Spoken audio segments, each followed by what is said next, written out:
Hello everyone, good evening to all. Welcome back to our YouTube channel intelligence career institute. बच्चों जल्दी से आइए, join करिए। आज हम लोग हाइड्रोकार्बन्स में एल्केन की केमिकल प्रॉपर्टीज़ के बारे में डिस्कस करेंगे। जल्दी से आ जाइए। आज बहुत ही इंटरेक्टिव वे में हम लोग हाइड्रोकार्बन्स में एल्केन्स की केमिकल प्रॉपर्टीज़ को डिस्कस करेंगे।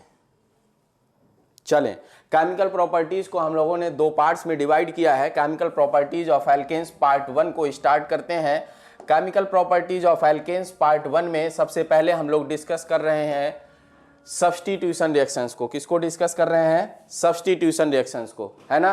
तो सबसे पहले आप लोग ये समझिए कि सब्स्टिट्यूशन रिएक्शंस क्या होती हैं। हालांकि हमने आपको रिएक्शन मैकेनिज्म में पूरी बातें बता रखी हैं कि सब्स्टिट्यूशन रिएक्शन कब बोली जाती हैं, कब नहीं बोली जाती हैं, और सब्स्टिट्यूशन का मतलब क्या होता है। सब्स्टिट्यूशन का मतलब होता है बेटा, जब कभी भी हम क्या करें, कोई एक रिएक्शन हम करा रहे हैं, जैसे कि मान लीजिए कि ये RX की रिएक्शन, अभी हम लोग एल्केन्स में आते हैं, बस थोड़ा सा समझ लीजिए। इसकी रिएक्शन अगर हम किसी न्यूक्लियोफाइल के साथ में करा रहे हैं तो क्या होता है, जब ये न्यूक्लियोफाइल रिएक्शन करता है, ये बॉन्ड की ब्रेकिंग होती है। फर्स्ट अटैकिंग स्पीसीज अगर न्यूक्लियोफाइल होता है तो हम लोग नाम देते थे न्यूक्लियोफिलिक, और अगर फर्स्ट अटैकिंग स्पीसीज हमारा इलेक्ट्रोफाइल होता है तो हम लोग नाम देते थे इलेक्ट्रोफिलिक, है ना।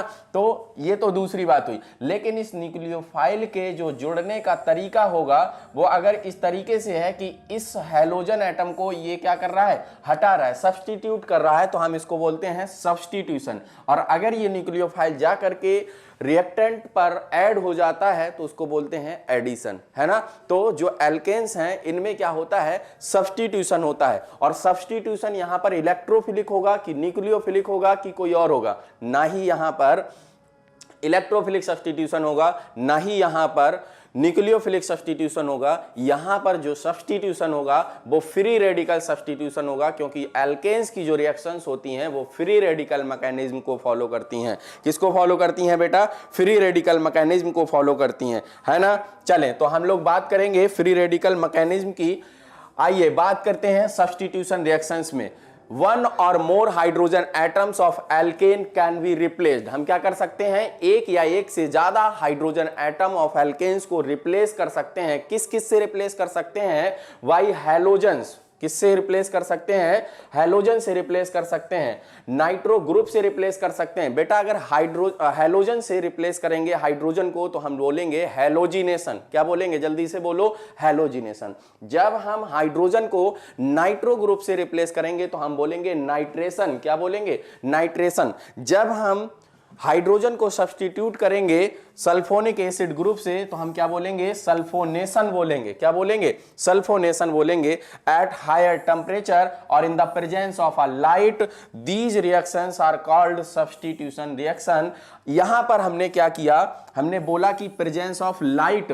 अगर आप लोगों को याद हो free radical substitution, free radical mechanism की बात अगर हम करें तो हमने आपको रिएक्शन मैकेनिज्म में हेल्पर नाम से कोई चीज बताई थी। क्या किसी को याद है? हेल्पर का मतलब क्या होता है? हेल्पर का मतलब हमने बताया था कि heat more than 300 degree Celsius, E मतलब electrolysis, L means light, and P मतलब पेरोक्साइड की प्रेजेंस में अगर रिएक्शन होती है तो रेडिकल्स का फॉर्मेशन होता है। मतलब ऐसी रिएक्शंस जिसमें ये कंडीशंस होंगी वो फ्री रेडिकल मैकेनिज्म को फॉलो करेंगी, होमोलिसिस होगी वहां पर। बात क्लियर है सबको? तो चलिए जल्दी से सब्स्टिट्यूशन बात करते हैं। सब्स्टिट्यूशन में हम लोगों को हैलोजन से हाइड्रोजन को रिप्लेस करना है, मतलब हैलोजिनेशन पढ़ना है, नाइट्रेशन पढ़ना है एंड सल्फोनेशन पढ़ना है। क्या इतनी बात सबको क्लियर हुई? जल्दी से बोलो, जल्दी से बोलें, सबको क्लियर है इतनी बात? चलिए सबसे पहले हम लोग स्टार्ट करते हैं केमिकल प्रॉपर्टीज ऑफ एल्केन्स में सब्स्टिट्यूशन रिएक्शंस के अंदर हैलोजिनेशन। क्या पढ़ना है हमको? हैलोजिनेशन। क्या आपको थीम समझ में आया? जल्दी से बताओ, थीम क्लियर है ना। चले, हैलोजिनेशन में क्या होता है आप लाइव यहां पर देखिएगा कि बॉन्ड किस तरीके से टूटेगा, किस तरीके से बॉन्ड टूटने के बाद हाइड्रोजन सब्स्टिट्यूट होगा किससे? हैलोजन एटम से, है ना। तो यहां देखिए हैलोजिनेशन कब होता है, हैलोजिनेशन कब होता है बेटा? हैलोजिनेशन होता है हमारा of alkanes, halogenation of alkanes takes place at high temperature, और टेम्परेचर कितना? 573 केल्विन टू 773, मतलब 773 केल्विन टेम्परेचर, और in the presence of diffused sunlight. Halogenation किसकी प्रेजेंस में होगा? हाई टेम्परेचर पर या सनलाइट की प्रेजेंस में। सबसे अच्छा ऑप्शन हमारे पास सनलाइट है, तो हम लोग HNu से सनलाइट को प्रेजेंस करते हैं, तो हम लोग सनलाइट की प्रेजेंस में क्या कर सकते हैं, हैलोजिनेशन करा सकते हैं। आइए अब देखते हैं इसकी रिएक्शन किस तरीके से होगी हमारी, है ना। तो हैलोजिनेशन की रिएक्शन को हम लोग देख लेते हैं, एग्जाम्पल को देख लेते हैं कि किस तरीके से इसकी रिएक्शन होगी। CH4 हमने यहां पर लिया बेटा, क्या लिया, CH4 लिया। जल्दी से समझिए, यहां पर CH4 लिया है। CH4 एक क्या है, हमारा एल्केन है। इसकी रिएक्शन हम किससे करा रहे हैं, हैलोजन से करा रहे हैं। हैलोजन में हम लोगों ने क्लोरीन को लिया है, इसीलिए हैलोजिनेशन ना बोल करके हम इसको अब क्या बोलने वाले हैं, क्लोरीनेशन बोलने वाले हैं। बात समझ में आ रही है, क्लोरीनेशन बोलने वाले हैं। तो ये हमारा होगा क्लोरीनेशन। अब किसकी प्रेजेंस में कराना है हमें क्लोरीनेशन, क्लोरीनेशन हमें HNu की प्रेजेंस में कराना है। HNu बोले तो सनलाइट की प्रेजेंस में कराना है ना। तो सनलाइट की प्रेजेंस में अगर हम कराएंगे तो क्या होगा, यहां से हमारा एक निकलेगा हाइड्रोजन, हाइड्रोजन सब्स्टिट्यूट होगा, और एक हाइड्रोजन एक क्लोरीन के साथ में रिएक्शन कर करके क्या करेगा, एक हाइड्रोजन एक क्लोरीन के साथ में रिएक्शन करके HCl का फॉर्मेशन करेगा। यहां पर माइनस में निकलेगा अपना क्या, HCl, और साथ में बताइए जो दूसरा क्लोरीन होगा एक हाइड्रोजन को सब्स्टिट्यूट करके इसके ऊपर जाएगा और CH3Cl बनाएगा। क्या इतनी बात सबको समझ में आई। तो ये हो गया अपना क्लोरोमीथेन। क्या हो गया बेटा, क्लोरोमीथेन हो गया। क्या हुआ, क्लोरोमीथेन। या यूपीएससी नाम है ना, या हम इसको कॉमन नेम में मिथाइल क्लोराइड बोल सकते हैं। इतनी बात समझ में आई, जल्दी से बोलो। चलें आगे की बात करते हैं। CH3Cl पर हम लोग फिर से क्लोरीनेशन करा सकते हैं। क्या करा सकते हैं, फिर से क्लोरीनेशन करा सकते हैं। फिर से अगर हम इसका क्लोरीनेशन कराते हैं, फिर HNu की प्रेजेंस में रिएक्शन कराएंगे तो क्या बनेगा, एक हाइड्रोजन और सब्स्टिट्यूट होगा एक क्लोरीन एटम से, फिर एक HCl निकल करके CH2Cl2 में कन्वर्ट हो जाएगा, है ना। हम लोगों ने अभी पढ़ा था कि सब्स्टिट्यूशन हो सकता है एक और एक से ज्यादा हाइड्रोजन एटम्स का। तो यहां पर हम लोग दूसरा हाइड्रोजन सब्स्टिट्यूट कर रहे हैं क्लोरीन एटम से, तो बनेगा डाइक्लोरोमीथेन। अभी यहां पर हाइड्रोजन बचा है, हाइड्रोजन बचा है, मतलब ये जो हैलोजिनेशन है बेटा तब तक होता है, जैसे कि हम लोग कहते हैं जब तक है जान, है ना। जब तक है हाइड्रोजन तब तक होगा क्या, हैलोजिनेशन। जब तक है हाइड्रोजन तब तक होगा हैलोजिनेशन। मतलब अभी हम इसमें फिर से हैलोजिनेशन करा सकते हैं, है ना, फिर से हैलोजिनेशन करा सकते हैं। तो देखिए फिर CH2Cl2 में फिर क्लोरीन की रिएक्शन, क्लोरीनेशन हो गया। क्लोरीनेशन होगा तो क्लोरीनेशन HNu की प्रेजेंस में होगा। अब बन जाएगा CHCl3। क्या बन जाएगा, CHCl3, और एक निकल जाएगा आपका HCl। इसका नाम होगा ट्राइक्लोरोमीथेन। हाँ बच्चों, यही अपना क्लोरोफॉर्म है, जिसकी वजह से बसों में, रुमाल में क्या होता है, क्लोरोफॉर्म डाल करके नाक पर लगा दिया जाता है और बंदा क्या हो जाता है, बेहोश, और उसको लूट लिया जाता है ना। आप लोगों को नहीं लूटना किसी को। तो ये है आपका क्लोरोफॉर्म ट्राइक्लोरोमीथेन। फिर अभी भी इसमें हाइड्रोजन बचा है, हमने कहा जब तक है हाइड्रोजन तब तक होगा क्लोरीनेशन।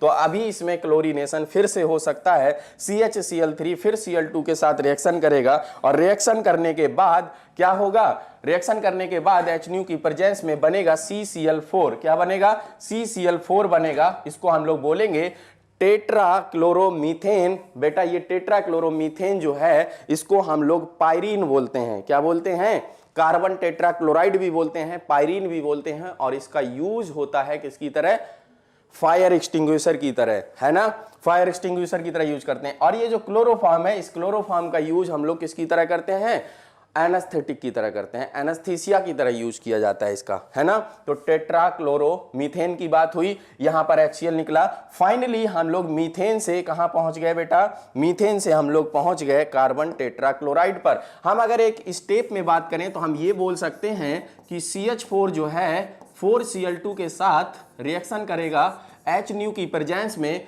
बनेगा क्या, बनेगा बेटा CCl4 प्लस में निकलेगा 4HCl। अगर सिंगल स्टेप में पूरी रिएक्शन की बात करें तो क्या इस तरीके से आप लोग समझ सकते हैं इस बात को, बोले जल्दी से, समझ में आ गया सबको, जल्दी से बोलो समझ में आ रहा है कि नहीं।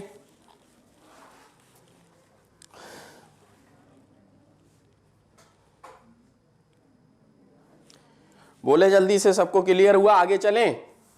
तो हैलोजिनेशन या क्लोरीनेशन आप लोगों ने अच्छे तरीके से समझ लिया ना। चलिए अब हम लोग और आगे की बात कर लेते हैं। अब हम लोग बात करेंगे किसकी, केमिकल प्रॉपर्टीज में सब्स्टिट्यूशन में जो हैलोजिनेशन चल रहा है हम लोगों का, एक एग्जांपल हम लोगों ने लिया, दूसरा एग्जांपल हम लोग ईथेन का ले लेते हैं। तो ईथेन के एग्जांपल में कुछ नया तो नहीं करना है ना, वही करना है, हाइड्रोजन को हटाना है, क्लोरीन को लगाना है, बहुत तेजी से आप लोग देखिए क्लोरो ईथेन बन गया, ये प्लस में एक HCl निकलेगा। बात सही है ना, इतना समझ में आ गया सबको। अब बात करते हैं इसकी मैकेनिज्म क्या रही होगी। आपको पता है फ्री रेडिकल मैकेनिज्म, मैंने आपको बताया था कि फ्री रेडिकल मैकेनिज्म में 3 स्टेप होते हैं, chain initiation, chain propagation and chain termination. याद है ना सबको। पहले वाले में क्या होता है, फ्री रेडिकल का फॉर्मेशन होता है। दूसरे वाले में क्या होता है, एक फ्री रेडिकल दूसरे फ्री रेडिकल में कन्वर्ट होता है। तीसरे वाले स्टेप में क्या होता है, 2 फ्री रेडिकल मिलके एक न्यूट्रल कंपाउंड का फॉर्मेशन करते हैं। आइए तीनों स्टेप को धीरे धीरे देखते हैं हम लोग। तो हैलोजिनेशन किसको फॉलो करेगा, halogenation of alkanes is free radical substitution reaction. आप लोगों ने पहले ही सीखा इस चीज को कि फ्री रेडिकल सब्स्टिट्यूशन रिएक्शन होता है। वेरी गुड, अगर याद है हुमैरा खालिद तो अच्छी बात है, हमने आपको सब कुछ पढ़ाया था, बस खाली यहां पर देखते जाइए आप।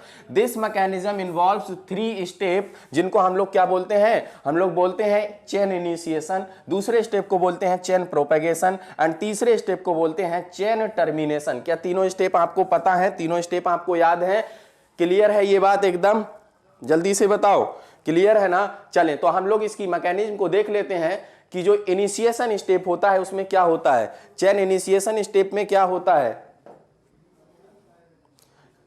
चेन इनिशिएशन स्टेप में क्या होता है, बार बार आ रहा है, बार बार आ रहा है ये, ध्यान देना थोड़ा। चेन इनिशिएशन स्टेप में क्या होता है बेटा, इस स्टेप में होता है the reaction is initiated by homolysis of chlorine molecule. Chlorine molecule की होमोलिसिस से क्या होता है, रिएक्शन का इनिशिएशन होता है इन प्रेजेंस ऑफ लाइट और हीट। क्योंकि आपको पता है हेल्पर, आपको याद है ना, हेल्पर मतलब हीट, इलेक्ट्रोलिसिस, लाइट, पेरोक्साइड, सब फ्री रेडिकल को फॉलो करते हैं ना, सब फ्री रेडिकल को फॉलो करते हैं। वेरी गुड, चलिए आगे चलते हैं। तो इसमें क्लोरीन का जो मॉलिक्यूल है, जो क्लोरीन का मॉलिक्यूल है, इस क्लोरीन के मॉलिक्यूल में होमोलिसिस होगी, होमोलिटिक फिजन होगा। देखें Cl bond is weaker then CC and CH bond. बिल्कुल होगा कि नहीं होगा, क्यों, क्योंकि इनके ऊपर क्या प्रेजेंट होगा बेटा, इनके ऊपर प्रेजेंट होगा आपका लोन पेयर, है ना। तो लोन पेयर रिपल्सन भी तो लगेगा इनमें, इसीलिए ये जो बॉन्ड होगा Cl बॉन्ड जो है वो क्या होगा, वीकर होगा। किसके कंपेयर में, कार्बन एंड कार्बन हाइड्रोजन के कंपेयर में ये बॉन्ड क्या होगा बेटा, वीकर होगा। क्या बात क्लियर हुई सबको, जल्दी से बोले, क्लियर है ना। चलें अब इसमें क्या होगा, होमोलिटिक फिजन होगा। क्या होगा, होमोलिटिक फिजन होगा। ये जो शेयरिंग से बॉन्ड बना हुआ है, ये शेयरिंग वाला बॉन्ड इस तरीके से शिफ्ट होगा और एक इलेक्ट्रॉन इसको मिलेगा, एक इलेक्ट्रॉन इसको मिलेगा, मतलब 2Cl फ्री रेडिकल का फॉर्मेशन होगा। चलिए हम लोग देख लेते हैं कैसे 2Cl फ्री रेडिकल का फॉर्मेशन होता है ना। H की प्रेजेंस में होमोलिसिस होगी, होमोलिटिक फिजन होगा और होमोलिटिक फिजन के बाद 2 क्लोरीन फ्री रेडिकल का फॉर्मेशन होगा। जल्दी से बताओ, क्या सबको ये बात समझ में आती है, सबको ये बात क्लियर है, जल्दी से बोल दो यस और नो। देखिए क्लोरीन फ्री रेडिकल्स बन चुके हैं आपके सामने, आप लोग इसको अच्छे तरीके से देख पा रहे होंगे क्लोरीन फ्री रेडिकल्स को, है ना। चलें फिर और आगे बात करते हैं, दूसरे स्टेप की बात करते हैं कि प्रोपेगेशन में क्या होता है। तो प्रोपेगेशन स्टेप में क्या होगा बेटा, प्रोपेगेशन स्टेप में the reaction between a molecule and free radical is known as chain propagation reaction. मतलब जो आपका एल्केन है वो एल्केन क्लोरीन फ्री रेडिकल के साथ इस रिएक्शन में रिएक्ट करेगा और क्लोरीन फ्री रेडिकल जो है वो किसके साथ, एल्केन के साथ रिएक्शन करेगा। चलिए उसको देख लेते हैं किस तरीके से रिएक्शन करेगा। When a chlorine free radical attack the methane molecule, it break the CH bond to methyl free radical। जो मीथेन में CH बॉन्ड होगा उसमें से एक हाइड्रोजन को सब्स्टिट्यूट करना है ना हमें, तो सब्स्टिट्यूट करने में क्या होगा, वो एक बॉन्ड ब्रेक होगा CH का, और ब्रेक होने के बाद वहां पर क्या होगा, फ्री रेडिकल का फॉर्मेशन होगा। कौन से फ्री रेडिकल का, मिथाइल फ्री रेडिकल का फॉर्मेशन। कैसे हो रहा है जल्दी से देखें, यहां पर ये बेटा CH4 लिया, इसके साथ क्लोरीन फ्री रेडिकल की रिएक्शन होनी है और ये रिएक्शन HNu की प्रेजेंस में होती है, आपको पता है। देखिए CH3 फ्री रेडिकल का फॉर्मेशन हुआ और साथ में यहां का जो हाइड्रोजन था वो इस क्लोरीन के साथ में क्या बनाया होगा, जल्दी से बोलो, HCl बनाया होगा ना, ये HCl निकल गया। लेकिन अभी हमारा CH3Cl का फॉर्मेशन जो होना था वो नहीं हुआ है ना, नहीं हुआ है ना। चलें तो यहां से किस तरीके से होता है प्रोपेगेशन स्टेप में, methyl free radical attack the second molecule of chlorine to form CH3Cl and chlorine free radical. तो किस तरीके से बनेगा, ध्यान देंगे, ये जो मिथाइल फ्री रेडिकल है वो क्लोरीन के साथ में रिएक्शन करेगा और क्या करेगा, HNu की प्रेजेंस में ये रिएक्शन होती है, CH3Cl का फॉर्मेशन करता है और फॉर्मेशन के बाद एक क्लोरीन फ्री रेडिकल का फॉर्मेशन करता है। तो ये भी आपका क्या है, प्रोपेगेशन स्टेप ही है। यहां पर हमने आपको लिख करके समझाया है, both A and B steps repeat many number of times before obtaining the main product. जो मेन प्रोडक्ट है उसको ऑब्टेन करने के लिए जो A में बताया, जो B में बताया, वो मैनी नंबर ऑफ टाइम्स क्या होता है, रिपीट होता है। जल्दी से बोलो, क्या प्रोपेगेशन स्टेप क्लियर हुआ? बोले जल्दी से, क्या प्रोपेगेशन स्टेप क्लियर हुआ सबको? हुआ ना? आगे चलें।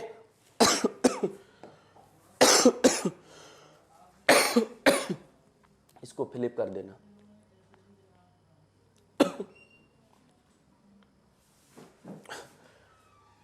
चलिए आगे चलते हैं, फिर तीसरे स्टेप की बात करते हैं, टर्मिनेशन की। तो टर्मिनेशन में क्या होता है, टर्मिनेशन स्टेप को देखेंगे, अच्छे तरीके से सीखेंगे। देखें, the reaction between any two free radical is known as chain termination. क्या आप लोगों ने यही पढ़ा था कि जब दो फ्री रेडिकल आपस में मिलते हैं तो रिएक्शन को, जो स्टेप होता है रिएक्शन का, उसको टर्मिनेशन बोलते हैं। क्या बोलते हैं, टर्मिनेशन। कैसे मिलेंगे दो free radical, the possible chain termination steps क्या क्या हो सकते हैं, Cl फ्री रेडिकल आपस में मिलेंगे तो Cl2 बन जाएगा, बनेगा ना। दूसरी चीज क्या हो सकती है, CH3 फ्री रेडिकल के साथ अगर मिल जाएगा तो CH3 बन जाएगा। एक CH3 फ्री रेडिकल दूसरा Cl फ्री रेडिकल मिलेगा तो CH3Cl बन जाएगा, है ना। तो देखिए ये CH3Cl बन गया। क्या बताइए, तीनों के तीनों स्टेप आप लोगों ने अच्छे तरीके से क्लियर किए, इसकी मैकेनिज्म आप लोगों ने अच्छे तरीके से समझी। आइए एक नोट बनाते हैं हम लोग यहां पर। कौन सा note, rate of the replacement of hydrogen of alkene is क्या होती है। देखिए क्या होता है, आप लोगों ने पढ़ा था कि जो फ्री रेडिकल्स का फॉर्मेशन होता है उसमें टर्सरी फ्री रेडिकल जो होता है वो ज्यादा स्टेबल होता है, या हम ये बोल सकते हैं कि उसकी रिएक्टिविटी ज्यादा होती है ना। तो टर्सरी फ्री रेडिकल जो होगा, मतलब टर्सरी हाइड्रोजन जो होगा, उसकी रेट ऑफ रिप्लेसमेंट क्या होगी, ज्यादा होगी, फिर सेकेंडरी की, फिर प्राइमरी की। क्या ये बात आप लोग क्लियर कर पाए, जल्दी से बोलें, क्या ये बात आप लोग क्लियर कर पाए हैं। चले, rate of the reaction of alkanes with halogens is क्या होती है, F2Cl2 Br2 एंड I2। क्योंकि हैलोजिनेशन में बेटा फ्लोरीन भी हो सकता है, क्लोरीन भी हो सकता है, आयोडीन भी हो सकता है, ब्रोमीन भी हम ले सकते हैं ना। लेकिन याद रखिएगा जो फ्लोरीन है इसकी रिएक्शन वायलेंट रिएक्शन होती है, बहुत तेज रिएक्शन होती है, विस्फोटक रिएक्शन होती है, इसीलिए नॉर्मली फ्लोरिनेशन हम लोग नहीं कराते हैं। और जो आयोडोनेशन है वो बहुत ही स्लो प्रोसेस होता है, उसकी रिएक्टिविटी बहुत कम है, बहुत ही स्लो रिएक्शन होती है। दूसरी चीज ये रिवर्सिबल भी होती है ना। चलें, तो क्या होगा, fluorination is too violent to be controlled, इसको हमें कंट्रोल करना पड़ता है। Iodination is very slow and a reversible reaction. Iodination कैसा होता है, रिवर्सिबल होता है, एंड जो आपका कौन सा फ्लोरिनेशन है वो वायलेंट रिएक्शन होता है। तो जनरली हम लोग जो करते हैं वो क्लोरिनेशन एंड ब्रोमिनेशन करते हैं। बात क्लियर है, जल्दी से बताएं, बात क्लियर है सबको। आज कुछ अलग लग रहा है आप लोगों को कि नहीं लग रहा है, लग रहा है। चलिए, आयोडोनेशन जो होता है, आयोडोनेशन जो होता है can be carried out in the presence of oxidising agent like HiO3 and HNO3। HNO3 और HiO3 की प्रेजेंस में हम लोग आयोडोनेशन कराते हैं। क्वेश्चन पूछा जाता है कि आयोडोनेशन किसकी प्रेजेंस में कराएंगे, तो हम लोग strong oxidising agent like HiO3 and HNO3 के साथ में उसकी प्रेजेंस में हम लोग आयोडोनेशन कराते हैं। क्यों ऐसा करते हैं? क्योंकि आयोडोनेशन जो होता है वो रिवर्सिबल होता है, लेकिन हमें रिवर्सिबल रिएक्शन नहीं चाहिए होती है ना। बात क्लियर हुई? एग्जाम्पल देखते हैं इसका। ये रिवर्सिबल रिएक्शन है, HiO3 की प्रेजेंस में हम इसको करा रहे हैं तो CH3I में कन्वर्ट हो गया प्लस HI में कन्वर्ट हो गया, है ना। ये बात आपने सीखी। चलिए अभी तक जो हम लोगों ने पढ़ा इस पर एक दो MCQ देखते हैं, फिर हम लोग और आगे की बातें करते हैं। बात क्लियर है? चलिए पहला क्वेश्चन है आपका, formation of chloromethane takes place from methane with chlorine in presence of sunlight is proceed through. बताइए जल्दी से आंसर दीजिए।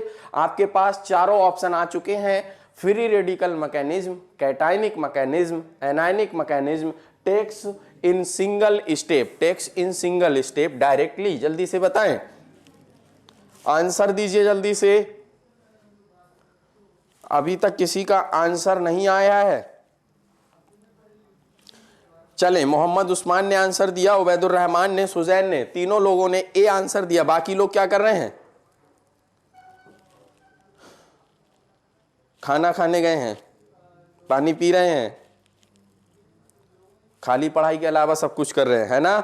चलें, बिल्कुल बात आप लोगों को समझ में आनी चाहिए कि ये फ्री रेडिकल मैकेनिज्म, अभी हम लोगों ने उसके तीनों स्टेप तक पढ़े थे, फ्री रेडिकल मैकेनिज्म को फॉलो करता है ना। तो इसका सही आंसर हुआ फ्री रेडिकल मैकेनिज्म। क्या बात समझ में आ गई है? चलें नेक्स्ट क्वेश्चन की बात कर लेते हैं। The steps involve in halogenation of ethane are. जल्दी से बताएं कौन कौन सा? Initiation, propagation, termination and fourth option is all of the above या ऑल ऑफ दीज। आंसर कौन बताएगा?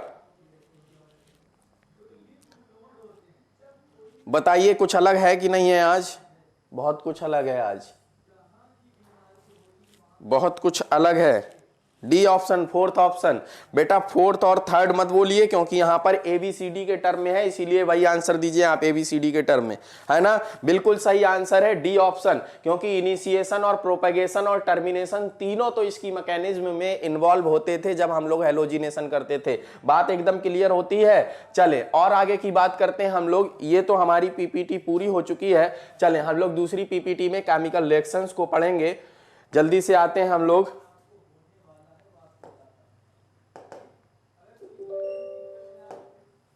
चलिए तुरंत मिनट से पहले हम लोग पहुंच जाते हैं अपनी दूसरे स्टेप पर। एल्केन्स हम लोग पढ़ रहे हैं। एल्केन्स में हम लोग प्रिपरेशन स्टार्ट कर रहे हैं। केमिकल प्रॉपर्टीज का फर्स्ट पार्ट हम लोगों ने बहुत ही अच्छे तरीके से, सुंदर तरीके से कंप्लीट किया। अब हम केमिकल प्रॉपर्टीज ऑफ एल्केन्स का सेकेंड पार्ट पढ़ने वाले हैं, है ना। बात क्लियर है सबको? चलिए chemical properties of alkanes part 2 start करते हैं बिना देर किए। आइए जल्दी से। केमिकल प्रॉपर्टीज ऑफ एल्केन्स में दूसरा हम लोग पढ़ रहे हैं बेटा कंबशन। और कंबशन को पढ़ाने से पहले मैं आपको एक छोटी सी बात बताऊंगा। उस बात को अच्छे तरीके से अगर आपने समझा तो कंबशन इज नथिंग। कंबशन का मतलब होता है जलना, जो कि अगल बगल वाले लोग बहुत जलते हैं आप लोगों से, है ना। अगल बगल वाले लोगों में बहुत पाया जाता है ये कंबशन। अच्छा, आज PPT के फॉर्म में पढ़ रहे, यही मतलब डिफरेंस है। बिल्कुल सही है। चलें कंबशन की बात करते हैं बेटा। कंबशन क्या होता है और हम कंबशन से क्या सीख सकते हैं? कंबशन का मतलब अभी हमने आपको बताया कि जलना होता है कंबशन। और आपको पता है कभी भी कंबशन विदाउट ऑक्सीजन पॉसिबल नहीं है। बिना ऑक्सीजन के कोई चीज जलती नहीं है ना। जो अगल बगल वाले लोग जलते हैं उनको भी तो ऑक्सीजन चाहिए होती जलने के लिए, है ना, चाहिए होती। चले ध्यान दें, हम लोग कंबशन पढ़ेंगे बेटा। किसका कंबशन पढ़ेंगे? हम लोग कंबशन पढ़ेंगे एल्केन का, है ना। एल्केन का कंबशन कैसे पढ़ेंगे, कैसे सीखेंगे? ऐसे सीखेंगे। मान लो कि हम कर रहे हैं CH4 का कंबशन, और ये कंबशन होता है किसकी प्रेजेंस में? ऑक्सीजन की प्रेजेंस में ना, होता है ना, होता है। चले ऑक्सीजन की प्रेजेंस में होता है कंबशन, ठीक। ये कंबशन रिएक्शन कभी भी होगी तो आपको रटनी नहीं है, याद नहीं करनी है, बस समझनी है। समझ में ना आए तो बताइएगा, पैसे वापस। ठीक, ध्यान दें बेटा, जितने कंबशन में जितने होते हैं कार्बन उतने बनाते हैं हम CO2। जल्दी से बोलो, क्या मैं एक CO2 यहां बना दूं? बना दिया। ठीक है, जितने होते हैं हाइड्रोजन, जितने होते हैं हाइड्रोजन उसके आधे, उसके हाफ बनाते हैं H2O। बताओ जल्दी से, हाइड्रोजन कितने हैं? 4 है ना, तो कितने H2O बना लोगे? 2H2O बना लोगे कि नहीं बना लोगे? अच्छा, उसके बाद क्या करना है सर? उसके बाद हम ये करेंगे कि यहां पर जो ऑक्सीजन है और यहां पर जो ऑक्सीजन CO2 और H2O में है, उन दोनों ऑक्सीजन को जोड़ेंगे और यहां पर लिख लेंगे। बताओ जल्दी से, क्या यहां पर 2 है, यहां पर 2 है, 4 हुआ, तो 4 के लिए यहां पर क्या लिख लोगे? 2 लिख लोगे कि नहीं लिख लोगे? बोलो जल्दी से, जितने कार्बन उतने CO2। बिल्कुल सही बात है गुफरान शहरी। ठीक, तो ये हो गया आपका कंबशन। ठीक, इसी तरीके से जल्दी से हमको बताओ C2H6 प्लस O2, इसका कंबशन बताओ, कौन बताता है आंसर? देखते हैं, जल्दी से आंसर बताओ, जल्दी से बोलो, जल्दी से बोलो। कंबशन कभी रटना नहीं है, चाहे एल्केन का हो, चाहे एल्कीन का हो, चाहे एल्काइन का हो। जलने में क्या है, जला तो किसी को भी सकते हैं हम लोग, है ना, खुद ही जलते हैं दूसरों से।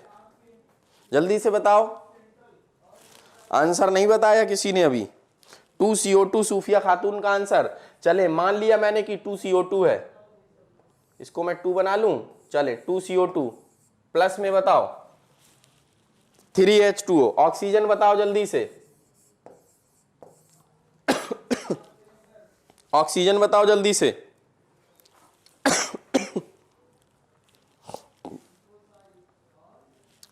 इतना आंसर बिल्कुल सही है, 2CO2 प्लस 3H2O। ऑक्सीजन के पहले बताओ क्या लिख दें? 7O2। अगर बेटा मैंने कर दिया आपके कहने से, अगर मैंने यहां 7O2 कर दिया तो ऑक्सीजन हो गया 14, लेकिन हमारे पास तो यहां पर ऑक्सीजन 7 दिख रहे हैं हमको। ऐसी बातें करोगे सूफिया खातून बेटा, ऐसी बातें करोगे, गलत बात है, आंसर हो जाएगा गलत। 2CO2 प्लस 3H2O बिल्कुल सही है, लेकिन ऑक्सीजन बताओ, ऑक्सीजन बताओ। 3O2 लिखेंगे बेटा, अगर 3O2 लिखेंगे तो यहां पर हो जाएंगे, अगर मान लो इसको मैं 3 बना देता हूं थोड़ी देर के लिए, तो हमारे पास इधर हुए 6 ऑक्सीजन एंड इधर कितने हैं? 2 2 जा 4 एंड 3 7 ऑक्सीजन। तो ये रिएक्शन तो बैलेंस नहीं हुई। सूफिया खातून ने बिल्कुल सही आंसर दिया कि सर 7/2O2 लिख दीजिए। बिल्कुल ये बात सही है, 7/2O2 हम लोग यहाँ यूज कर सकते हैं। अब मैं जैसे यहाँ पर क्लिक करूंगा पूरा साफ हो जाएगा, इसीलिए आप लोग यहाँ समझ लीजिए कि 7/2O2 लिखा हुआ है ना, 7/2O2 लिखा हुआ है। दूसरी चीज एक और समझिए कि जो 7/2O2 अगर ऐसा ना लिखे, हम यहाँ पर 7 ही लिख ले, अगर हम यहाँ 7 लिखें तो हमें यहाँ 7 ऐड करने थे, 14 हो गए, डबल हो गए कि नहीं? तो पूरी रिएक्शन को हम 2 से मल्टीप्लाई कर दें, यहाँ 2 जोड़ दें, यहाँ पर 4 कर दें, यहाँ पर 6 कर दें, मतलब उस कंडीशन में रिएक्शन हमें क्या मिलेगी? उस कंडीशन में मिलेगी 2C2H6 plus 7O2 and gives off 4CO2 plus 6H2O। क्या बात समझ में आ गई है? जल्दी से बोले, चाहे तो 7/2O2 लिख दें, चाहे तो 7O2 लिख के पूरी रिएक्शन को 2 से मल्टीप्लाई कर दें। बात क्लियर है सबको? जल्दी से बोलो, आगे चलें क्या? चले, अब हम लोग कंबशन देखते हैं, जलाते हैं हम लोग किसी भी हाइड्रोकार्बन को। When alkanes are heated in the presence of air or oxygen, it oxidizes to carbon dioxide and water। क्या ये बात सीख चुके हो कि नहीं? सीख चुके हो ना? चलें, अगर सीख चुके हैं तो और आगे की बात कर लेते हैं। This is highly exothermic reaction। क्यों हाईली एक्सोथर्मिक रिएक्शन? क्योंकि यहां पर क्या होता है? जल्दी बताओ, यहां पर क्या होता है? एनर्जी रिलीज होती है, और जिन रिएक्शंस में एनर्जी रिलीज होती है वो कैसी होती हैं? एक्सोथर्मिक रिएक्शंस होती हैं कि नहीं होती हैं? होती हैं, एक्सोथर्मिक रिएक्शंस। ठीक, इसका क्या मतलब है? The reaction in which energy released is called exothermic reactions. बात क्लियर? अरे बोलते क्यों नहीं हो? क्लियर है। चलो, हेंस यूज्ड एज फ्यूल्स, किसकी तरह यूज कर सकते हैं इनको? फ्यूल्स की तरह यूज कर सकते हैं, क्योंकि हाईली एक्सोथर्मिक हैं, एनर्जी रिलीज करते हैं, एनर्जी मिलती है, तो हम इनको फ्यूल्स की तरह यूज कर सकते हैं। ठीक है, चलिए आगे आते हैं केमिकल प्रॉपर्टीज ऑफ एल्केन्स में कंबशन को, एग्जांपल को देखते हैं। CH4 गैस की फॉर्म में 2O2, ऑक्सीजन गैस की फॉर्म में हमें 2O2 रटना नहीं है, हमने आपको तरीका बताया। क्या बताओ जल्दी से, क्या कंबशन का ये एग्जाम्पल आप लोग सीख चुके थे?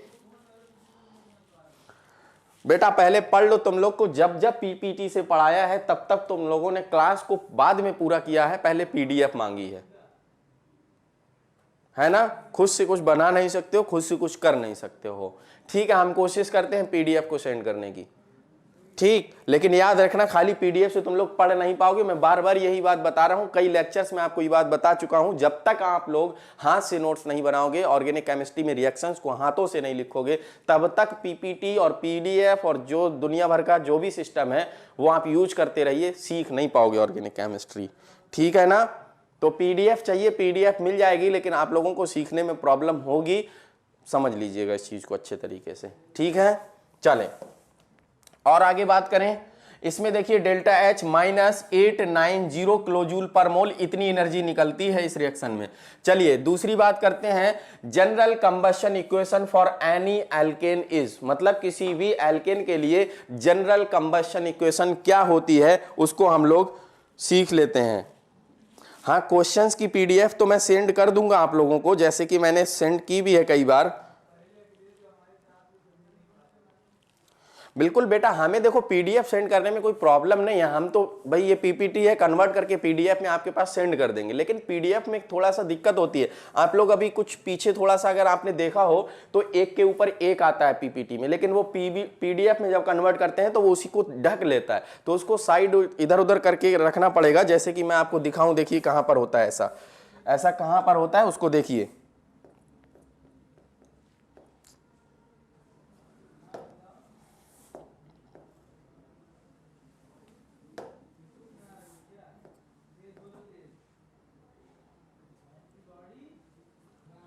चलिए बेटा, अभी तो फिलहाल दिख नहीं रहा, ये पता नहीं नीचे से क्यों निकल के आ जाता है, इसमें कोई प्रॉब्लम चल रही है।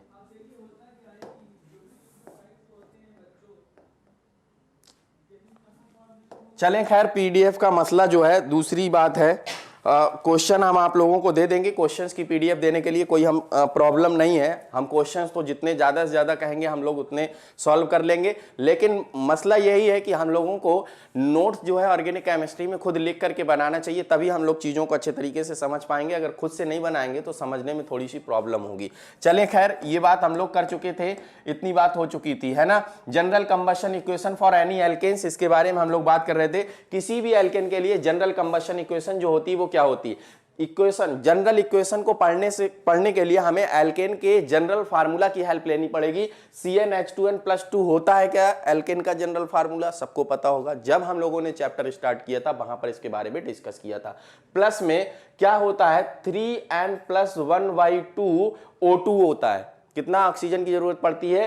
3n+1/2 O2 की जरूरत पड़ती है। और n जो होता है, हमने कहा जितना आपका क्या होता है, कार्बन होता है, उतने CO2। तो बताओ n CO2 बन गए। हमने कहा जितना हाइड्रोजन होता है उसका हाफ वाटर, 2n+2 है, तो इसका हाफ कितना होगा?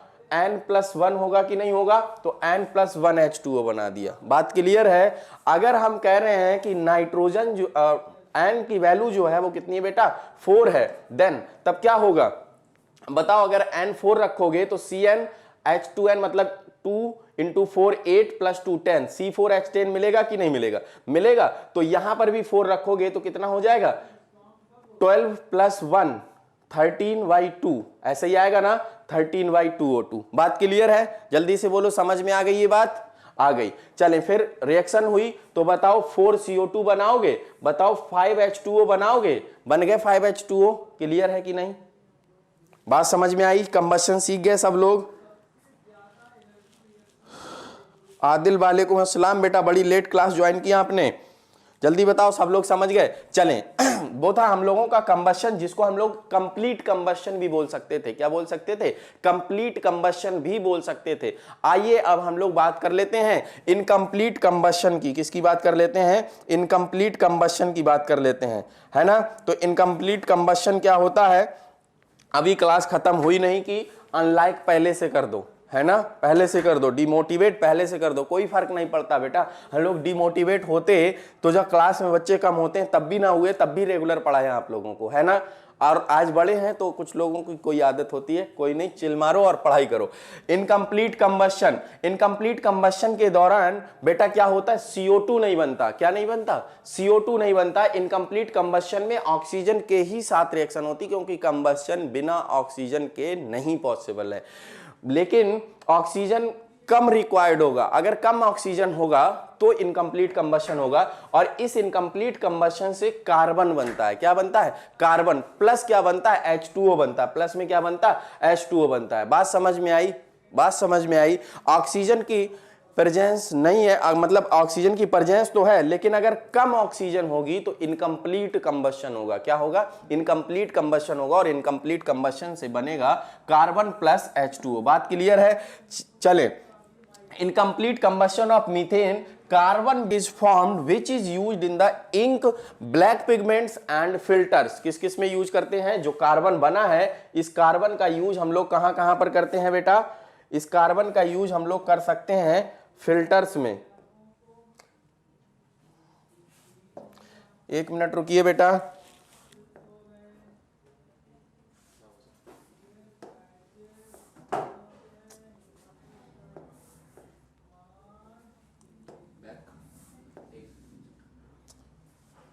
चलें, तो यहां पर इनकम्प्लीट कंबशन में जो मीथेन का इनकम्प्लीट कंबशन हम लोगों ने किया, इसमें क्या हुआ, कार्बन ब्लैक का फॉर्मेशन हुआ, और इसका यूज हम लोग करेंगे इंक में, इंक बनाने में, जो प्रिंटर की इंक होती है उसमें यूज करते हैं, ब्लैक पिगमेंट्स बनाने में यूज करते हैं, फिल्टर्स बनाने में यूज करते हैं। ठीक है, ये हम लोगों ने देखा इनकम्प्लीट कंबशन। आइए अब कंट्रोल्ड ऑक्सीडेशन की बात करते हैं। किसकी बात करते हैं, कंट्रोल्ड ऑक्सीडेशन की बात करते हैं।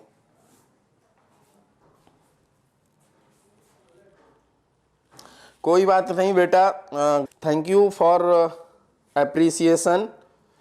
कुछ नहीं, जो लोगों का काम होता है, करना होता है, उनको करने दो। हम लोगों का जो काम है, हमें अपने काम पर फोकस करना है तो करना है। ठीक है, हम लोग अगर अपने काम पर फोकस करते रहेंगे तो हम लोगों को एक दिन सक्सेस जरूर मिलेगी। आप लोग बस अपने काम को परफॉर्म करते रहिए, हम लोग अपने काम को परफॉर्म करेंगे, बाकी जो रिजल्ट है वो पॉजिटिव ही होगा, है ना। चले, alkanes on heating with limited supply, controlled oxidation की बात कर रहे हैं। तो कंट्रोल्ड का मतलब क्या है कि ऑक्सीजन की जो सप्लाई है हमारे पास में, वो लिमिटेड सप्लाई होगी। कैसी सप्लाई होगी बेटा, लिमिटेड सप्लाई होगी। तो लिमिटेड सप्लाई ऑफ ऑक्सीजन की प्रेजेंस में होगा कंट्रोल्ड ऑक्सीडेशन। क्या होगा, कंट्रोल्ड ऑक्सीडेशन। तो क्या मतलब है इसका, alkanes on heating with limited supply of oxygen, mark करेंगे इस बात को, लिमिटेड सप्लाई ऑफ ऑक्सीजन और एयर एट हाई प्रेशर, किस पर, high pressure, and in the presence of catalyst give different product. मतलब different different catalyst, different different temperatures हम लोग लेंगे,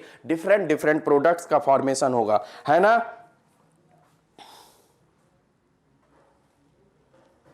अच्छा, मिलेगी नहीं, मिल रही है, वेरी गुड, ये और अच्छी बात है। मतलब इससे आप लोग हम लोगों की हौसला अफजाई करते हैं, और आप लोगों के हौसला अफजाई से हम लोगों को बड़ी पॉजिटिव एनर्जी मिलती है। चलें, इसका एग्जांपल सीखते हैं बेटा हम लोग किस तरीके से, कि कब हम कौन सा कैटालिस्ट यूज करेंगे तो कौन सा हम लोगों को प्रोडक्ट मिलेगा, है ना। तो याद रखिएगा, हम डिफरेंट डिफरेंट कैटालिस्ट में एल्केन का कंट्रोल्ड ऑक्सीडेशन करेंगे, डिफरेंट कैटालिस्ट की प्रेजेंस में डिफरेंट प्रोडक्ट का फॉर्मेशन होगा। ये रिएक्शंस आप लोगों को 3 या 4 रिएक्शन होंगी, ज्यादा नहीं होंगी, उनको आप लोग अच्छे तरीके से याद रखिएगा। घुमा फिरा करके जो एनसीईआरटी में दी गई हैं वही पूछी जाती है आपसे। CH4 का ऑक्सीडेशन किया, यहां कैटालिस्ट बेटा हमने कॉपर 523 केल्विन लिया। क्या लिया, कॉपर एट 523 केल्विन लिया, 100 एटमॉस्फेयर प्रेशर लिया, क्योंकि हमने कहा था कि limited supply of oxygen eight high pressure and high temperature, है ना, इन प्रेजेंस ऑफ कैटालिस्ट। ठीक है, चले, तो यहां से बनता है मेथेनॉल। क्या बनता है, मेथेनॉल, मिथाइल अल्कोहल। बताइए जल्दी से कि आपको ये बात याद रहेगी, कंट्रोल्ड ऑक्सीडेशन में जब हम मेथेन का ऑक्सीडेशन करेंगे कॉपर 573 केल्विन टेम्परेचर पर, तो मेथेनॉल का फॉर्मेशन होगा। क्या ये बात याद रहेगी, जल्दी से बोलो, मेथेनॉल का फॉर्मेशन हुआ, है ना। आगे चलें फिर हम लोग, चलिए दूसरा एग्जांपल लेते हैं इसका। CH4 की रिएक्शन अगर हम ऑक्सीजन के साथ में करा देते हैं MO2O3, है ना, इस कैटलिस्ट की प्रेजेंस में अगर रिएक्शन कराते हैं तो फॉर्मेशन होता है हमारा HCHO का। किसका फॉर्मेशन होता है? HCHO। और HCHO को आप लोग क्या बोलते हैं? फॉर्मेल्डिहाइड बोलते हैं। क्या बोलते हैं बेटा? फॉर्मेल्डिहाइड बोलते हैं। और जो फॉर्मेल्डिहाइड होता है उसका 40% मिक्सचर फॉर्मेलिन कहलाता है।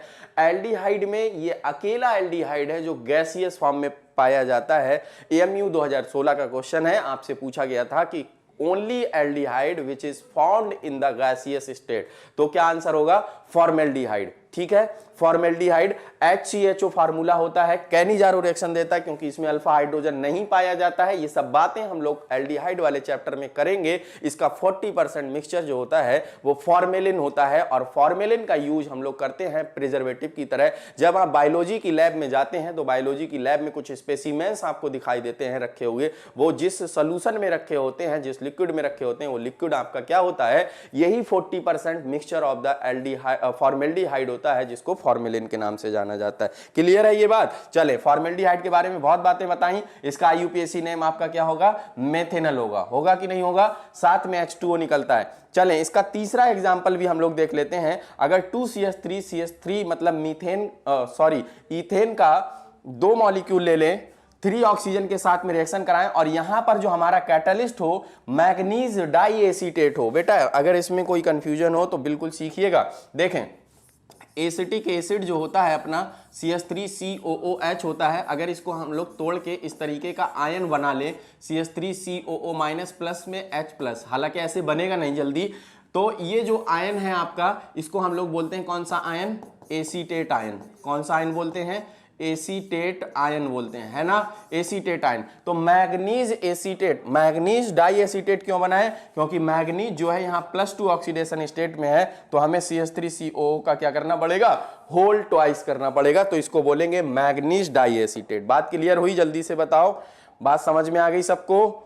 चले, अगर इसको हीट करते हैं तो बनता है एसिटिक एसिड। क्या बनता है? एसिटिक एसिड का फॉर्मेशन होता है। तो 3 रिएक्शन हो गई। जल्दी से बताओ, जल्दी से बताओ। अगर मीथेन की रिएक्शन हम कराते हैं, कॉपर मतलब ऑक्सीडेशन करा रहे हैं, कंट्रोल्ड ऑक्सीडेशन पढ़ रहे हैं, मीथेन का controlled oxidation copper 573 kelvin temperature and 100 atmospheric pressure पर कराते हैं, तो क्या बनता है? आपने बोला मेथेनॉल बनता है। बिल्कुल सही आंसर आपका। हम कह रहे हैं कि अगर बताओ मीथेन को ही ले लें और मीथेन की रिएक्शन हम लोग कंट्रोल्ड ऑक्सीडेशन कराएं, किसके साथ में? MO2O3 के साथ में कराएं, हीट कर दें, तो बताओ क्या बनता है? तो आपने कहा फॉर्मेल्डिहाइड बनता है। बिल्कुल आंसर आपका सही है। बताओ अगर ईथेन के 2 मॉलिक्यूल का कंट्रोल्ड ऑक्सीडेशन हम लोग कराते हैं और कैटालिस्ट हम लोग ले लेते हैं मैग्नीज डाइएसीटेट, उसके साथ में रिएक्शन कराते हैं, तो बताओ रिएक्शन कराने के बाद क्या बनता है? एसिटिक एसिड बनता है। बिल्कुल बनता है। तो तीनों आंसर आपके एकदम सही हैं। बात क्लियर है सबको? ये एथेनोइक एसिड है, इसका IUPAC नाम, और एसिटिक एसिड इसका क्या हो जाएगा? कॉमन नेम हो जाएगा। और बताइए जो एसिटिक एसिड होता है, क्या वो किस में पाया जाता है? विनेगर में पाया जाता है कि नहीं पाया जाता है? पाया जाता है ना। चलें, बात क्लियर है सबको? और आगे चलें। चलिए और आगे की बात करते हैं। इसका एक और एग्जांपल हम लोग पढ़ने की कोशिश करते हैं, समझने की कोशिश करते हैं। यहां पर देखिए किस तरीके से आपका ये मॉलिक्यूल बनाया गया। बताओ 2 मिथाइल प्रोपेन है ये नाम। अगर इसका IUPAC नाम कैसे रखोगे? आपको आता है, मैंने पढ़ाया पूरा। जिन्होंने IUPAC को नहीं पढ़ा है वो लोग जाएं और चैनल पे जा करके प्लेलिस्ट में जाएं, general organic chemistry with Ansari sir नाम से PDF वो आपकी एक प्लेलिस्ट है, वहां पर जाकर के आप देख सकते हैं। तो यहां पर 2 पर मिलेगा मिथाइल, तो 2 मिथाइल और 3 कार्बन है पेरेंट चेन में, तो 2 मिथाइल प्रोपेन ये हुआ इसका नाम। क्या समझ में आया आपको? आया। बताइए ये जो कार्बन है, इस कार्बन का नेचर कैसा होगा? टर्सरी। क्यों टर्सरी होगा बेटा? मैंने जनरल ऑर्गेनिक केमिस्ट्री में ये भी सिखाया आपको। इसलिए टर्सरी होगा क्योंकि ये कार्बन अनदर 3 कार्बन एटम्स से डायरेक्टली अटैच है, इसीलिए इसका नेचर होगा टर्सरी कार्बन। बात क्लियर है सबको? चलें, ये टर्सरी कार्बन हुआ। ये जो हाइड्रोजन इससे डायरेक्टली अटैच है, टर्सरी कार्बन से डायरेक्टली अटैच हाइड्रोजन को टर्सरी हाइड्रोजन बोलते हैं कि नहीं बोलते हैं? जल्दी से बोलो, बोलते हैं ना। तो ये होगा आपका टर्सरी हाइड्रोजन। बात क्लियर है? अच्छा बताओ, अगर इसकी रिएक्शन हम KMnO4 के साथ में कराते हैं, ये ऑक्सीडाइजिंग एजेंट होता है, तो ऑक्सीडेशन होगा और ऑक्सीडेशन से CH3 का होल थ्राइज COH मतलब टर्सरी अल्कोहल का फॉर्मेशन होगा। किसका फॉर्मेशन होगा? टर्सरी अल्कोहल का फॉर्मेशन होगा। दिमाग में एक बात छप जानी चाहिए कि एल्केन के ऑक्सीडेशन से अल्कोहल का फॉर्मेशन पॉसिबल है, क्योंकि लास्ट में मैं जब आपको कन्वर्जेंस पढ़ाऊंगा तो वहां पर ये बात यूजफुल होगी आपके लिए कि एल्केन से जब हमको अल्कोहल में जाना है तो हम क्या कर सकते हैं। तो एल्केन से जब अल्कोहल में जाना है तो हम ऑक्सीडेशन करा सकते हैं। क्या करा सकते हैं? ऑक्सीडेशन करा सकते हैं। और ऑक्सीडेशन कराने पर हमें क्या मिलेगा? जब हम ऑक्सीडेशन कराएंगे तो हमको अल्कोहल मिल जाएगा। ऑक्सीडेशन किसके साथ हम कराएंगे? KMnO4 के साथ कराएंगे। बात क्लियर है? चलें, तो यहां से जो अल्कोहल मिला हमें, वो कौन सा अल्कोहल मिल गया? टर्सरी अल्कोहल मिल गया। बात समझ में आ गई? आ गई। चलें और आगे चलते हैं। IUPAC नाम लिखना होगा तो 2 मिथाइल प्रोपेन 2 ऑल। मुझे लगता है आपको आता होगा, अगर नहीं आता चलिए, दिल है कि मानता नहीं बिना बताए, तो चलिए मैं आपको बता देता हूं, क्योंकि कुछ बच्चे हर क्लास में नए नए दिखते हैं, तो इसीलिए आप लोग इसको सीख सकते हैं यहाँ से। ये इस तरीके का कंपाउंड है। IUPAC नाम इसका लिखना है तो IUPAC नाम लिखने के लिए आप क्या करेंगे? यहाँ से नंबरिंग करेंगे इसकी 1 2 3। जरूरी नहीं यहीं से करो बेटा, यहां से कर लो, मन करे तो यहां से कर लो, जहां से मन करे वहां से कर लो। जिधर जाओगे नंबर ऑफ कार्बन उतने ही मिलेंगे, तो नंबरिंग इसमें गलत होने के चांस नहीं है। बताओ 2 पोजीशन पर मिथाइल लगा है तो इसका नाम 2 मिथाइल होगा कि नहीं होगा? होगा ना, 2 मिथाइल। और बताओ 2 मिथाइल के बाद कार्बन कितने हैं इसमें? 3 कार्बन है, तो प्रोप। और बताओ क्या लगा है? सिंगल बॉन्ड से लगे हैं कार्बन तो एन। और बताओ 2 पोजीशन पर लगा है क्या? ऑल, तो प्रोपेन 2 ऑल। यही तो नाम लिखा था, 2 मिथाइल प्रोपेन 2 ऑल। बात क्लियर है? समझ में आ गया? आ गया ना? चलें, आ गया। आइए अब ये हमने यहां पर क्या किया, बताओ इसमें क्या होगा? टर्मिनल जो होते हैं वो मिथाइल किसको रिप्रेजेंट करते हैं बेटा? टर्मिनल CH3 को रिप्रेजेंट करते हैं। तो ये होगा अपना क्या? CH3 ना? क्या होगा बेटा? CH3 होगा वहां पर लगा हुआ। ठीक है, मिथाइल साइक्लोहेक्सेन इसका नाम होगा, क्योंकि ये मिथाइल हो गया और साइक्लोहेक्सेन है ना। मिथाइल साइक्लोहेक्सेन इसका नाम हुआ। KMnO4 के साथ इसका अगर ऑक्सीडेशन कराते हैं तो बेटा बनेगा क्या चीज? जल्दी से आप लोग यहां पर देखिए, ये बनेगा आपका क्या? OH है ना। तो ये बन गया आपका क्या? 1 मिथाइल साइक्लोहेक्सेनॉल। बताओ एल्केन से, एल्केन के ऑक्सीडेशन से अल्कोहल बनता था KMnO4 के साथ रिएक्शन से। ये आपको समझ में आ गया? जल्दी से बोलो, क्लियर है सबको? चले, अभी तक हम लोगों ने जो बातें पढ़ी, इन पर बनने वाले MCQs पर कुछ हम नजर डालते हैं थोड़ी सी, जिससे हमें बातें क्लियर होती चली जाएं। पहला क्वेश्चन है, on controlled oxidation of ethane in presence of manganese acetate produces. जल्दी से ऐसे ही आंसर बताओ विदाउट ऑप्शन के, क्योंकि जस्ट अभी पढ़ करके आ रहे हो आप लोग, बहुत तेजी से हमने आपको समझाया था। जल्दी से इसको बिना ऑप्शन के बताओ क्या आंसर होगा। अगर हम कंट्रोल्ड ऑक्सीडेशन कराते हैं इथेन का इन प्रेजेंस ऑफ मैग्नीज एसीटेट तो क्या प्रोड्यूस करेगा वो? जल्दी से देखें, पहला आंसर देता है कौन? कौन देता है पहला आंसर?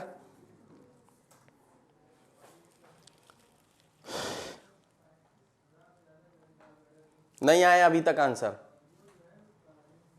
अभी तक नहीं आया आंसर? ऑप्शन दे तब बताओगे? अभी अभी पढ़ा हम लोगों ने, 2 बार मैंने रिवीजन कराया, अभी नहीं आया अभी तक आंसर। ऑप्शन दे दें क्या?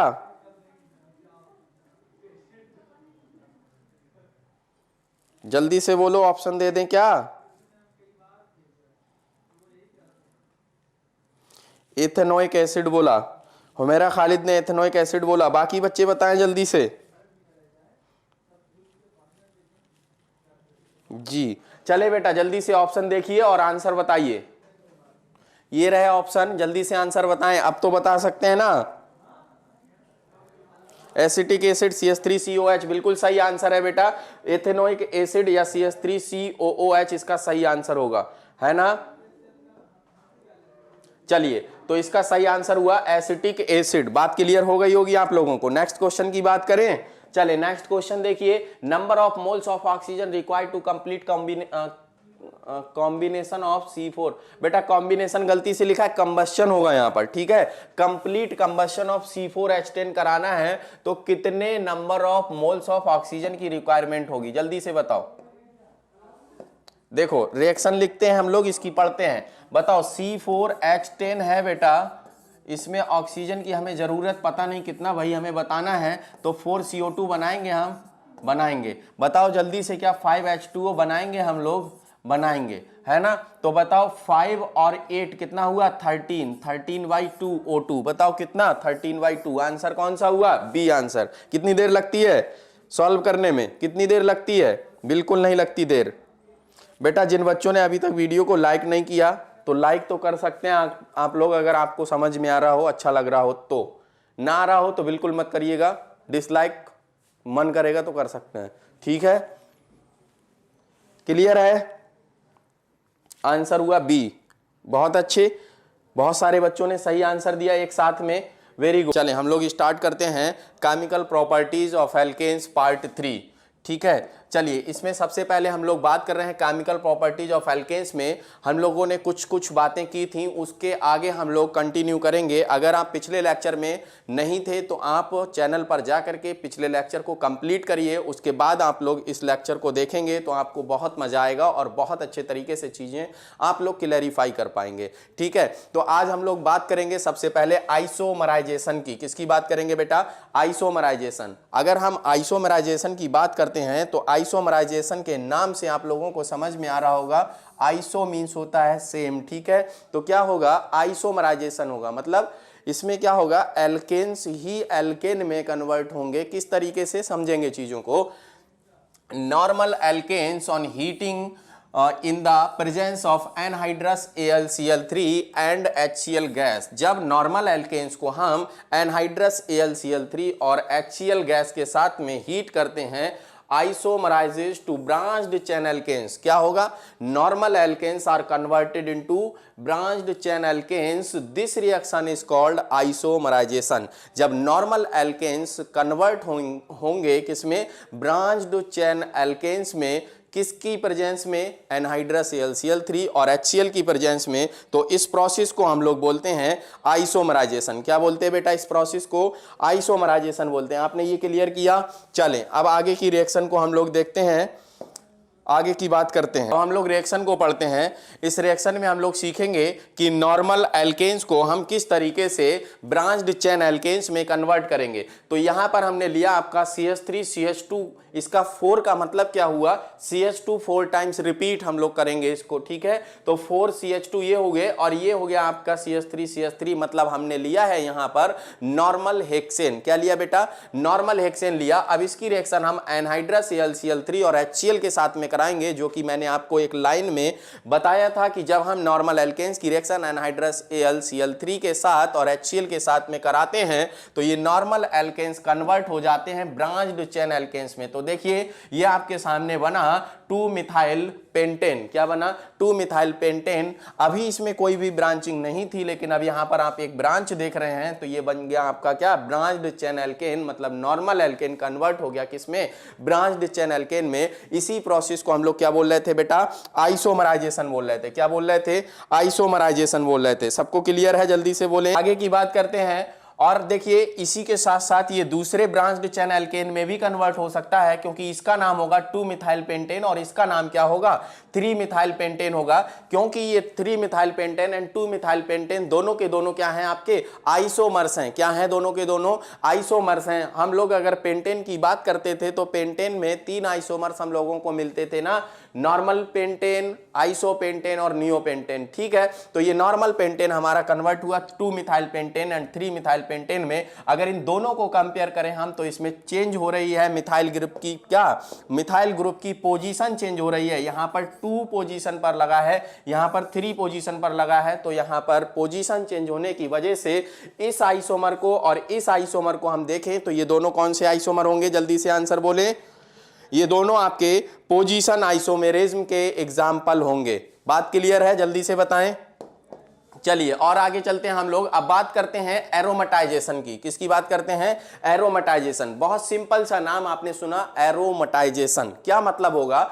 हम नॉर्मल एल्केन्स जिनमें 6 और 6 से ज्यादा कार्बन्स होते हैं उनको लेंगे और उनसे हम एरोमेटिक कंपाउंड्स में कन्वर्जन करेंगे। तो जब कोई भी नॉर्मल एल्केन जिसमें 6 and more than 6 carbons present होंगे वो कन्वर्ट होगा एरोमेटिक हाइड्रोकार्बन्स में, तो उसको हम क्या बोलेंगे, एरोमेटाइजेशन बोलेंगे। अब एरोमेटाइजेशन की क्या कंडीशन होती है उसके बारे में एक बार हम लोग देख लेते हैं। नॉर्मल एल्केन्स हैविंग 6 और मोर कार्बन एटम्स, ये बात याद रखिएगा क्योंकि एरोमेटिक कंपाउंड्स की अगर हम बात करते हैं तो एरोमेटिक का मतलब होता है, एरोमेटिक कंपाउंड्स का जो सबसे पहला मेंबर होता है वो बेंजीन होता है और बेंजीन में कितने कार्बन्स होते हैं, 6 कार्बन होते हैं। इसीलिए यहां पर हमें ये चीज बोलनी पड़ेगी 6 और more carbon atoms on heating to 773 Kelvin temperature at 10 to 20 atmospheric pressure in the presence of vanadium pentoxide,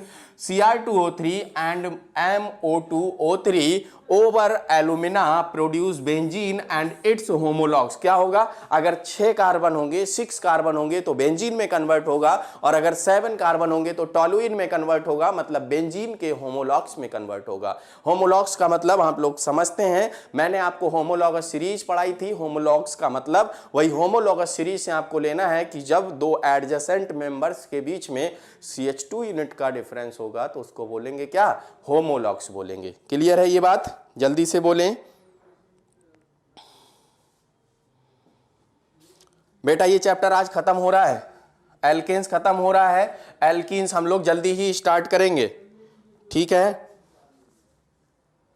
हाँ बेटा, ब्रांचिंग किसी भी कार्बन पर कर सकते हैं लेकिन हम आइसोमर तभी बोलेंगे जब दोनों के दोनों, वैध अच्छे तरीके से समझिएगा, जब दोनों के दोनों जो नाम हम लोग लिखेंगे वो नाम अगर चेंज हैं, IUPAC नाम चेंज है तो वो आइसोमर होगा, ठीक है ना। किसी भी कार्बन पर लगाएं, बात क्लियर है।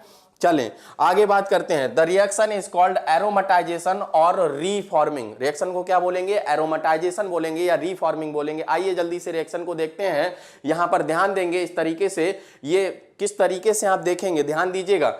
यहां पर सब में बॉन्ड बना है लेकिन यहां पर नहीं बना है। क्या आप ये समझ पा रहे हैं कि 1 2 3 4 5 6 ये 6 कार्बन का एल्केन बना है और इसमें कोई ब्रांचिंग नहीं है, तो ये नॉर्मल हेक्सेन होगा। क्या आप ये बात समझ पा रहे हो कि नहीं समझ पा रहे हो, जल्दी से बोलो, समझ पा रहे हो ना, ठीक है। तो ये हो गया नॉर्मल हेक्सेन, ठीक। नॉर्मल हेक्सेन को लिया, रिएक्शन कराई हमने इसकी किसके साथ में, Cr2O3 के साथ या V2O5 के साथ या MO2O3 के साथ।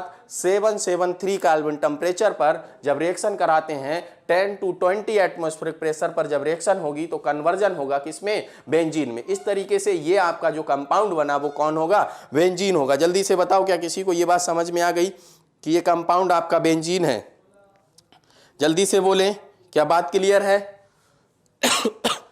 सबको समझ में आई ये बात, एरोमेटाइजेशन का प्रोसेस समझ में आया। जब normal alkanes having more than 6 carbon atoms, 6 और more than 6 carbon atoms reaction with Cr2O3 और V2O5 और MO2O3 at 773 kelvin temperature, these are converted into aromatic hydrocarbons या homologues of benzenes, then this reaction is known as क्या, aromatization. बात clear है।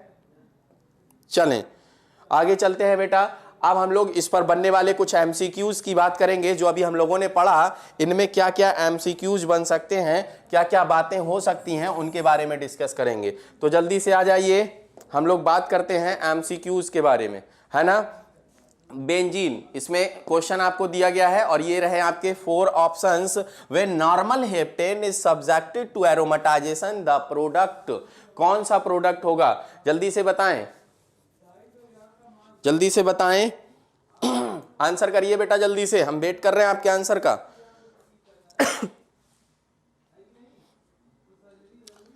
उवैद ने answer दिया D, Tavish ने answer दिया बी, और बाकी बच्चे जल्दी जल्दी आंसर दें।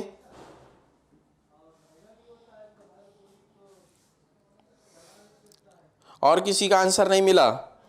मानस हेलो बेटा, आंसर करें जल्दी से।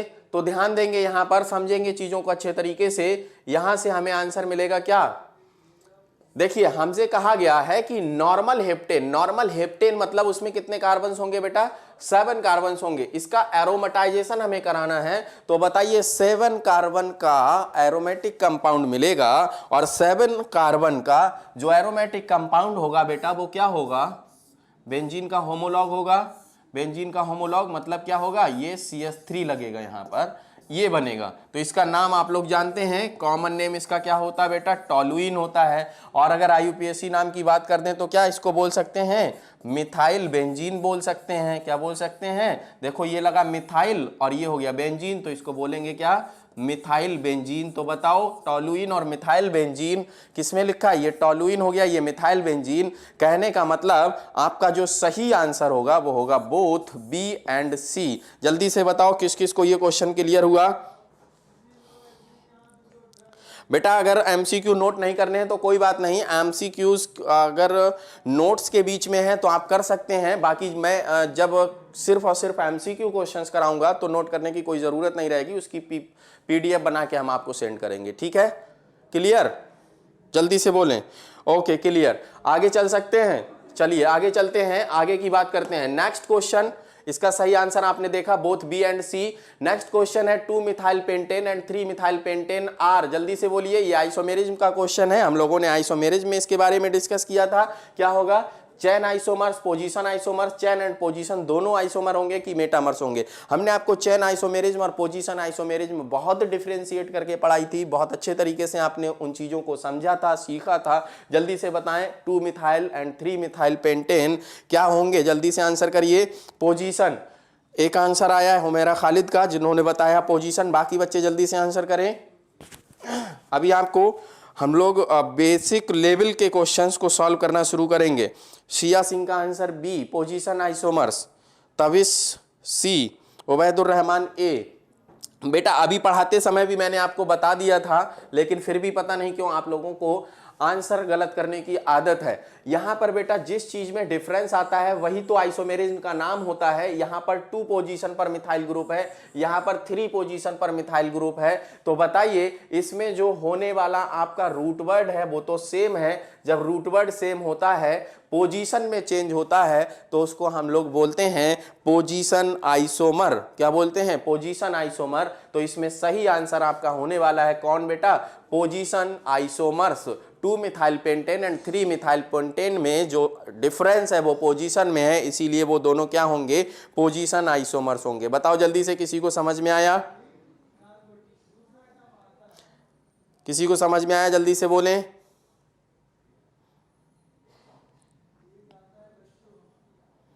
चलें, क्लियर है। Chemical properties of alkanes part 4 को हम लोग डिस्कस करते हैं। पार्ट 4 में कुछ थोड़ी सी बातें पढ़ते हैं, फिर हम लोग ऑब्जेक्टिव क्वेश्चंस की तरफ मूव करेंगे। इसमें हम पढ़ेंगे रिएक्शन विद स्टीम। किसकी रिएक्शन, एल्केन्स की रिएक्शन विद स्टीम। अगर स्टीम के साथ रिएक्शन कराते हैं तो क्या होगा, methane react with steam at 1273 kelvin in the presence of nickel catalyst. कौन सा कैटालिस्ट बेटा, याद रखेंगे निकिल कैटालिस्ट। कौन सा कैटालिस्ट है यहाँ, nickel catalyst. Gives carbon monoxide and hydrogen. क्या देगा, कार्बन मोनोऑक्साइड और हाइड्रोजन। टेम्परेचर स्पेसिफिक रिएक्शन है, 1273 केल्विन टेम्परेचर होता है। तो चलिए जल्दी से रिएक्शन को देखते हैं। This method is used to prepare hydrogen gas in industries. क्योंकि इसमें हाइड्रोजन का भी फॉर्मेशन हो रहा है, इसीलिए इस रिएक्शन को हम लोग क्या करेंगे, इंडस्ट्रीज में हाइड्रोजन गैस को बनाने के लिए यूज करेंगे। रिएक्शन देखते हैं, CH4 की रिएक्शन, H2O, भाई स्टीम है तो स्टीम का मतलब क्या होगा, H2O के साथ रिएक्शन करेगा, बनाएगा कार्बन मोनोऑक्साइड CO और बनाएगा क्या, हाइड्रोजन। तो यहां से देखिए जल्दी से, निकिल की प्रेजेंस में 1273 केल्विन टेम्परेचर पर अगर इसको हीट किया जाएगा तो ये बनेगा CO और ये बनेगा आपका 3H2। तो ये छोटी सी सिंपल सी रिएक्शन आप लोगों ने सीखी कि यहां पर आपका बन गया क्या, कार्बन मोनोऑक्साइड और हाइड्रोजन। क्या समझ में आई बात, चलें और आगे बात करते हैं बेटा, पाइरोलिसिस या क्रैकिंग की बात करते हैं। पाइरोलिसिस या क्रैकिंग क्या होता है, देखिए पाइरोलिसिस या क्रैकिंग का मतलब होता है कि जब हायर एल्केन्स को हम लोग रिएक्शन कराते हैं और वो लोअर एल्केन्स में टूट जाते हैं, लोअर एल्केन्स और लोअर एल्कीन्स और लोअर एल्काइंस भी बोल सकते हैं, और हाइड्रोजन में टूट जाते हैं, तो उनको हम लोग बोलते हैं क्या, उसको बोलेंगे पाइरोलिसिस या बोलेंगे उसको क्रैकिंग। आप लोगों ने भंजन का नाम सुना होगा अगर हिंदी में बात करें तो, है ना। Higher alkanes on heating to high temperature decompose into lower alkanes and alkenes. इसमें क्या आपको समझना है, जब हायर एल्केन्स को हीट किया जाता है हायर टेम्परेचर पर, तो वो डिकम्पोज होकर के लोअर एल्केन्स एंड एल्कीन्स का फॉर्मेशन करते हैं, जिसको हम लोग क्या बोलते हैं, उसी प्रोसेस को हम लोग बोलते हैं बेटा पाइरोलिसिस, या बोलते हैं उसी को क्रैकिंग। तो आज हम लोगों ने 3 बातें कर ली हैं, कौन कौन सी, सबसे पहले आइसोमराइजेशन, फिर एरोमेटाइजेशन, और फिर उसके बाद पाइरोलिसिस और क्रैकिंग की बात हम लोग कर रहे हैं। चलें, इसमें क्या होगा, this reaction is called pyrolysis, और क्रैकिंग रिएक्शन किस तरीके से होती है। पाइरोलिसिस का मतलब समझिएगा क्या है, the decomposition of higher alkanes to smaller fragments is called pyrolysis. यही मतलब हमने आपको बताया कि पाइरोलिसिस का मतलब क्या होता है। चलें अब देखते हैं, this reaction takes place through the free radical mechanism. आपने पढ़ा भी था कि जो एल्केन्स होते हैं उनकी मेन रिएक्शन जो होती हैं वो फ्री रेडिकल मैकेनिज्म होती है। फ्री रेडिकल मैकेनिज्म को फॉलो करते हैं एल्केन्स। हमने कुछ इनिशियल लेक्चर्स में इसके बारे में डिस्कस कर लिया था, डिस्कशन कर चुके थे हम लोग, है ना। अगर आपके पिछले लेक्चर छूटे हुए हैं तो उनको जा करके कंप्लीट करिए, और आगे के लेक्चर्स को आप बहुत अच्छे तरीके से एंजॉय कर पाएंगे। चलें, रिएक्शन किस तरीके से होगी उसको देखते हैं। C6H14 इसकी रिएक्शन हम लोग कराते हैं 773 केल्विन टेम्परेचर पर, और ये रिएक्शन इस तरीके से होगी, जैसे मान लीजिए कि हम इसके बारे में बात कर रहे हैं, C6H12 प्लस हाइड्रोजन में ब्रेक होगा, बिल्कुल हो सकता है, इसको भी हम लोग पाइरोलिसिस बोलेंगे, है ना। अगर हम बात कर रहे हैं C4H8 और C2H6 में कन्वर्ट हो रहा है तो ये भी हो सकता है। बस क्या है, जितने कार्बन और हाइड्रोजन यहाँ हैं उतने ही कार्बन और हाइड्रोजन तो यहाँ होने चाहिए। तो देखिए सेम है, यहाँ पर देखेंगे तो यहाँ पर भी सेम है, तो ये भी हम पाइरोलिसिस या क्रैकिंग बोल सकते हैं। यहाँ C3H6 में टूटा, एल्कीन में टूटा, CH4 में टूटा, तो इसको भी हम लोग पाइरोलिसिस या क्रैकिंग बोलेंगे। बताएं, जल्दी से बताएं, इतनी बातें समझ में आई आपको।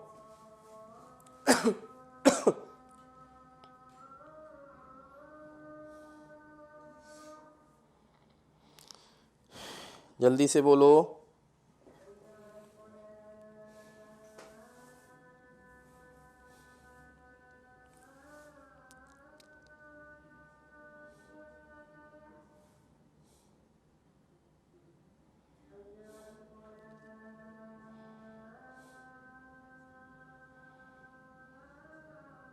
चलें, सबको क्लियर है, आगे चलते हैं। फिर एक और रिएक्शन देखते हैं, डोडेकेन इसका नाम है, क्योंकि इसमें कितने कार्बन है बेटा, 12 कार्बन है, तो डोडेकेन इसको बोलेंगे, ठीक है। डोडेक बोलते हैं कार्बन नंबर 12 को, और एन इसलिए जुड़ा क्योंकि ये एल्केन है, तो डोडोकेन। इसमें क्या किया हमने, प्लेटिनम पैलेडियम निकल के साथ इसकी रिएक्शन की 973 केल्विन टेम्परेचर पर, तो ये कन्वर्ट हुआ C7H16 प्लस C5H10 में। तो ये भी क्या होगा, आपका एक एग्जाम्पल होगा, ये हो गया आपका हेप्टेन, और ये हो गया C5H10, प्लस में मिलेंगे हमको अदर प्रोडक्ट्स, तो ये आपका पाइरोलिसिस का एग्जाम्पल हो गया, ठीक है ना।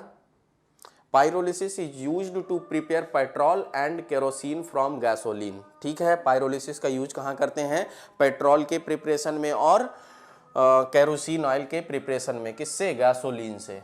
बात समझ में आया। चलिए, इस पर बनने वाले कुछ MCQ आपके सामने हैं, जल्दी से आप आंसर करें, जल्दी से आंसर करें। एथेन अंडर नाइट्रेशन गिव्स, अगर एथेन का नाइट्रेशन कराते हैं तो क्या मिलेगा हमें।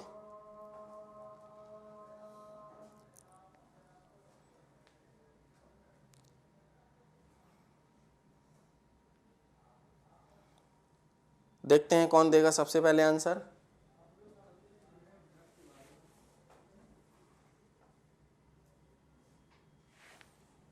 अभी तक किसी का आंसर नहीं मिला है।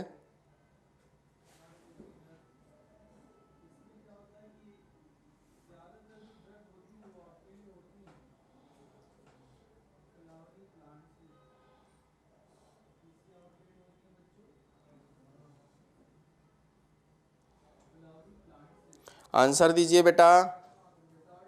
चले, हुदा ने सी आंसर दिया, सकीना ने ए, उबैदुर रहमान ने ए। बिल्कुल बेटा, हम आपको आसानी से समझाए थे इस रिएक्शन को जब ईथेन का हम लोग हैलोजिनेशन पढ़े थे, नाइट्रेशन पढ़े थे, है ना। हैलोजिनेशन में क्या बनता था, हैलोजन लगता था, नाइट्रेशन में NO2 लगता था। तो एक हाइड्रोजन हटा के NO2 लगाओगे तो आंसर आपको मिलेगा क्या, ए आंसर मिलेगा। बात समझ में आ गई सबको। चलें, नेक्स्ट क्वेश्चन है propane under combustion gives. Propane का अगर हम कंबशन कराते हैं तो वो क्या क्या देगा। ये तो सिंपल सी बात है, हमने आपको कंबशन रिएक्शन को याद करने से मना किया था और बताया था कि प्रोडक्ट हमेशा दो ही मिलेंगे, जितने कार्बन होंगे उतने का CO2 और जितने हाइड्रोजन होंगे उसका हाफ वाटर बनाएंगे। तो यहाँ आंसर होगा क्या, CO2 वाटर, CO2 वाटर। और साथ में क्या बेटा, हीट भी निकलती है ना, क्योंकि कंबशन मतलब जलना, और जलने पर क्या निकलेगी, हीट निकलेगी। बात क्लियर है। तो इसका सही आंसर हुआ कौन सा, थर्ड ऑप्शन। क्लियर है सबको, जल्दी से बोले। बहुत जल्दी हम लोग बात करने वाले हैं क्वेश्चंस डिस्कशन की। ओस चलें, halogenation is carbocation reaction, कार्बेनाइन reaction, free radical reaction, alkyl halide reaction. जल्दी से आंसर करें, कौन सा आंसर होगा बेटा। हमने अभी अभी बताया आपको कि हैलोजिनेशन या एल्केन्स की हम बात करें तो एल्केन्स की जो मेन रिएक्शंस होती हैं वो सब क्या होती हैं, सब की सब फ्री रेडिकल रिएक्शंस होती हैं। तो थर्ड का आंसर होगा बेटा, सही आंसर दे रहे हैं आप लोग, बिल्कुल सही आंसर है, थर्ड आंसर होगा फ्री रेडिकल रिएक्शंस। क्लियर है। चले, अब हम लोग क्वेश्चन नंबर 4 देखते हैं। पाइरोलिसिस इन्वॉल्व, पाइरोलिसिस में क्या होता है, डिहाइड्रोजिनेशन होता है कि क्रैकिंग होता है कि दोनों होता है कि नन ऑफ द अबव होता है। जल्दी से आंसर करें, कौन आंसर करता है सबसे पहले देखते हैं। पाइरोलिसिस में क्या होता है,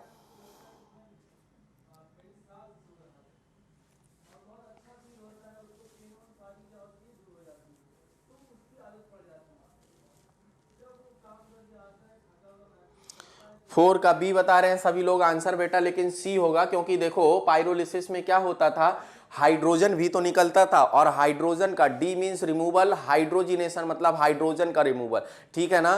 तो डिहाइड्रोजिनेशन, क्योंकि पाइरोलिसिस में हाइड्रोजन भी निकल सकता है तो डिहाइड्रोजिनेशन भी सही है, और पाइरोलिसिस का दूसरा नाम तो क्रैकिंग होता है। तो इसीलिए इसका सही आंसर होगा बोथ। आप सभी ने आंसर दिया है गलत, बिल्कुल सबका आंसर गलत है, ठीक है ना। अच्छे तरीके से समझिए क्वेश्चन को, फिर उसके बाद आंसर दीजिए, तब मजा आएगा आपको। चले, next question, ethane under dehydrogenation gives. अगर डिहाइड्रोजिनेशन करा देते हैं इथेन का तो वो क्या देगा, जल्दी से बताएं।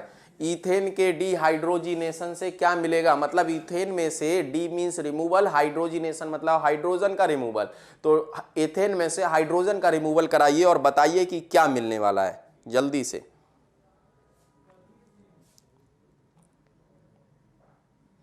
जल्दी से बोलें क्या मिलने वाला है।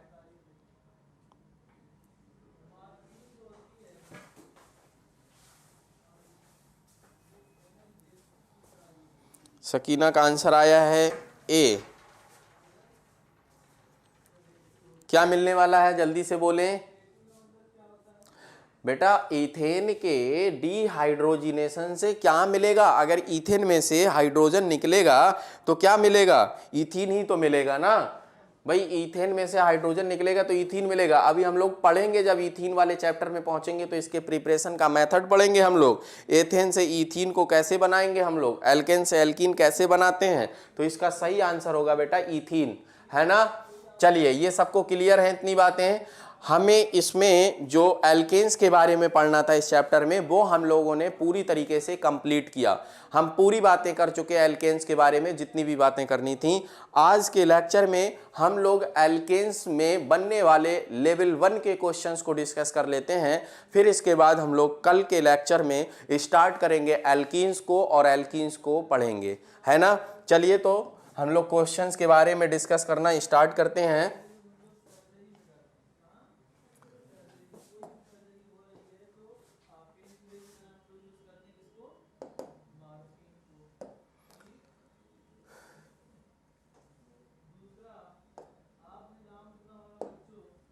चलिए भाई, क्वेश्चंस हम लोग डिस्कस करेंगे। एल्केन्स हम लोग पढ़ रहे हैं, और इस एल्केन्स में हम लोग ऑब्जेक्टिव क्वेश्चंस लेवल 1 के सॉल्व करेंगे, है ना। चलें, लेवल 1 के ऑब्जेक्टिव क्वेश्चंस को सॉल्व करने के लिए आप सभी लोग तैयार हैं। चलिए जल्दी से आपकी स्क्रीन पर पहला क्वेश्चन मिलेगा, nomenclature, isomerism and preparation of alkanes से रिलेटेड क्वेश्चंस होंगे। ये क्वेश्चन आपके सामने है, इसका IUPAC नाम आपको बताना है। कुछ प्रीवियस लेक्चर्स से भी क्वेश्चंस होंगे, जैसे कि हम लोगों ने IUPAC अलग से पढ़ा था, आइसोमेरिज्म अलग से पढ़ा था, है ना, और कुछ प्रिपरेशन के क्वेश्चंस होंगे एल्केन के। तो जल्दी से बताएं इसका सही आंसर कौन सा होगा, जल्दी से आंसर करिए बेटा। सभी लोग आंसर जो है इस तरीके से देंगे, 1 का A, 1 का 1, 1 का 2, या इस तरीके से आंसर देंगे आप लोग, ठीक है ना। ऐसे मत दीजिएगा कि 1 दे दिया खाली, तो हमें नहीं पता चलता। अगर आपका नेट स्लो होगा तो आप किसी पीछे के क्वेश्चन का आंसर दे रहे होंगे, हम थोड़ा आगे निकल चुके होंगे, तो आप 1 का 1 इस तरीके से आंसर देंगे, 1 का C इस तरीके से आंसर देंगे। चलें जल्दी से, इसका नाम बताएं क्या है सही आंसर। उबैद ने आंसर दिया है फर्स्ट का फर्स्ट, वर्षा राज का फर्स्ट का फर्स्ट। जल्दी से बोले बेटा, बहुत सिंपल सा क्वेश्चन है। IUPAC आपको बहुत अच्छे तरीके से पढ़ाया गया है, बहुत अच्छे तरीके से आप लोगों ने पढ़ा है। देखें कुछ बच्चे यहाँ पर गलतियां कर सकते हैं। गलती क्या हो सकती है, नंबरिंग यहाँ से करेंगे 1 2 3 4 5, लेकिन बेटा याद रखिएगा अगर नंबरिंग आपने यहाँ से की तो आंसर होगा गलत, क्योंकि अगर आप नंबरिंग करते हैं 1 2 3 4 5 6 तो यहाँ से मिल जाते हैं आपको 6 कार्बन। इसीलिए आपको नंबरिंग करनी चाहिए कहाँ से, यहाँ से करनी चाहिए 1 2 3 4 5 एंड 6।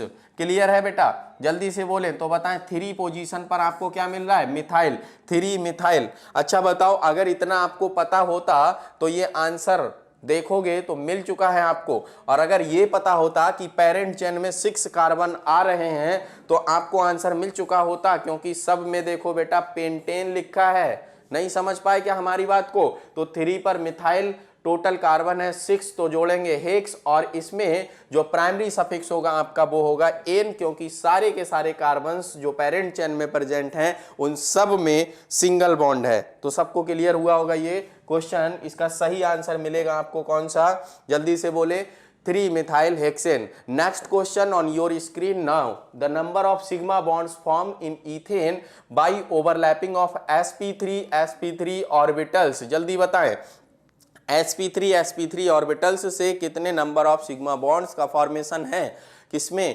ईथेन में।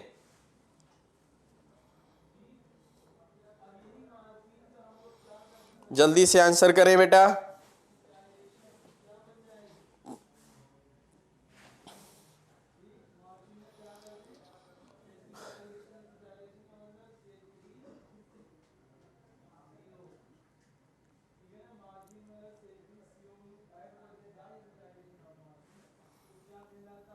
टू का फर्स्ट आंसर आया, 2 का फर्स्ट आंसर आया। The number of sigma bonds formed in ethane by the overlapping of sp3 orbitals. Answer आ रहा है सभी का फर्स्ट।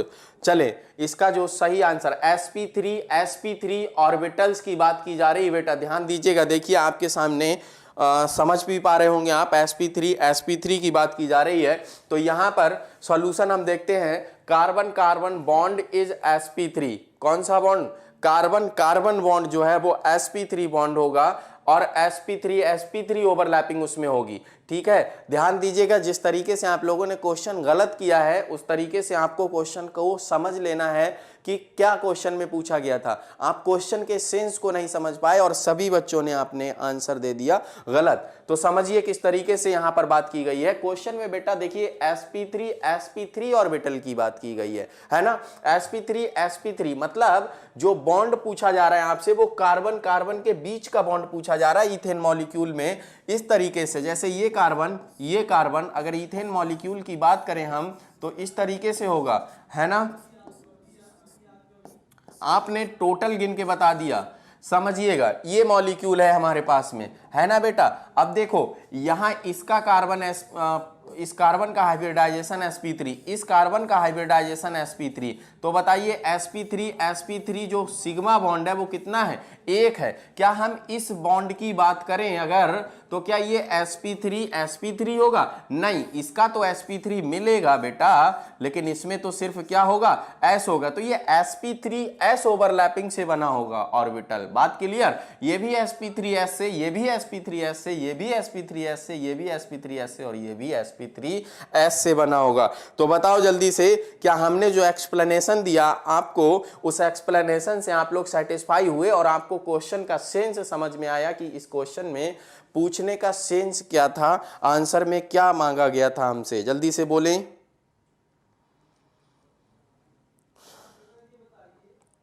सबको क्लियर है? क्वेश्चन में हमसे कहा गया कार्बन कार्बन बॉन्ड के बारे में, sp3 overlapping carbon carbon bond की है। क्लियर है ना सबको? चलें आगे बात करते हैं। Next question, how many types of carbon atoms are present in 2,2,3 tri methyl pentane? जल्दी से आंसर बनाइए, कितने टाइप के होंगे? टाइप का मतलब आप लोग क्वेश्चन समझ पा रहे हैं? क्या पूछने की कोशिश की जा रही है? आपसे पूछने की कोशिश की जा रही है कि प्राइमरी कितने होंगे, मतलब प्राइमरी टाइप के, सेकेंडरी टाइप के, टर्सरी टाइप के। तो अगर प्राइमरी, सेकेंडरी, टर्सरी तीनों टाइप के हैं तो आंसर हो गया 3 टाइप्स, है ना? प्राइमरी और सेकेंडरी टाइप है तो आंसर हो गया 2 टाइप्स, ओनली प्राइमरी है तो आंसर हो गया आपका 1 टाइप। जल्दी से आंसर करें, क्वेश्चन का सेंस आपको समझ में आ गया होगा।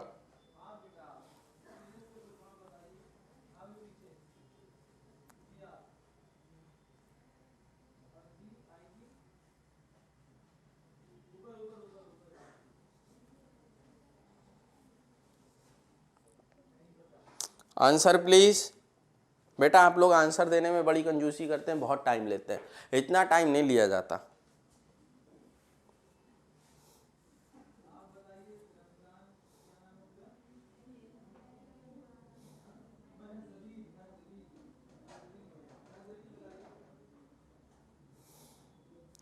चलें, उबैद का आंसर आया थर्ड का 4th ऑप्शन। चलें जल्दी से हम स्ट्रक्चर बनाते हैं आपके सामने, क्योंकि आप लोग तो बनाएंगे नहीं।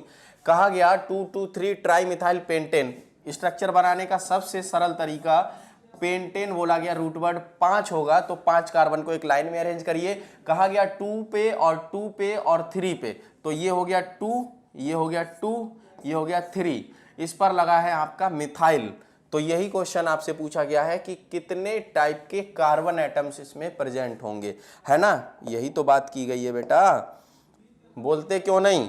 हाँ यही की गई है। चलें तो देखिए, इस कार्बन के नेचर की बात करें बेटा, प्राइमरी, क्योंकि एक से अटैच है, ये प्राइमरी एक से अटैच है, ये प्राइमरी एक से अटैच है, ये प्राइमरी एक कार्बन से अटैच है, ये प्राइमरी एक कार्बन से अटैच है ना?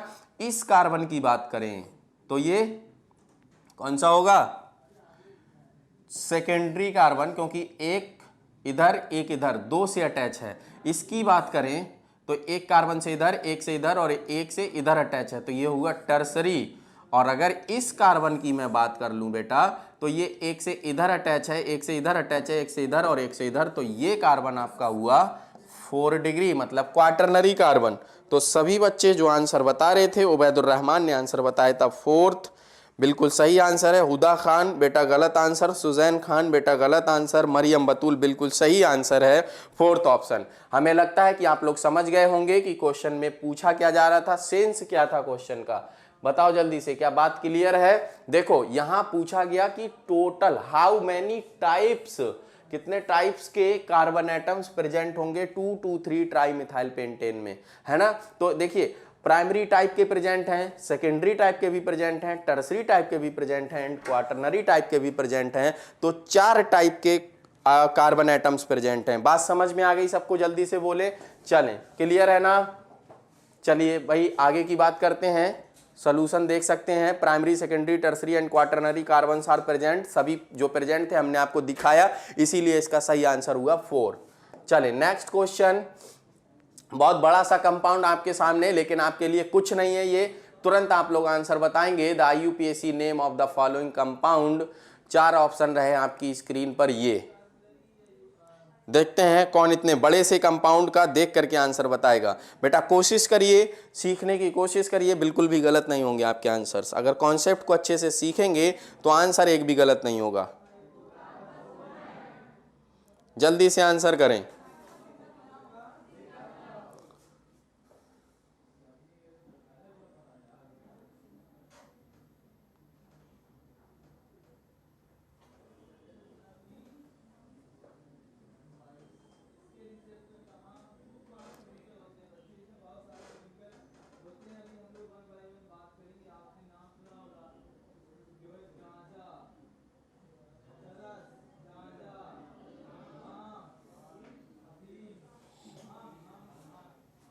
जल्दी से बेटा।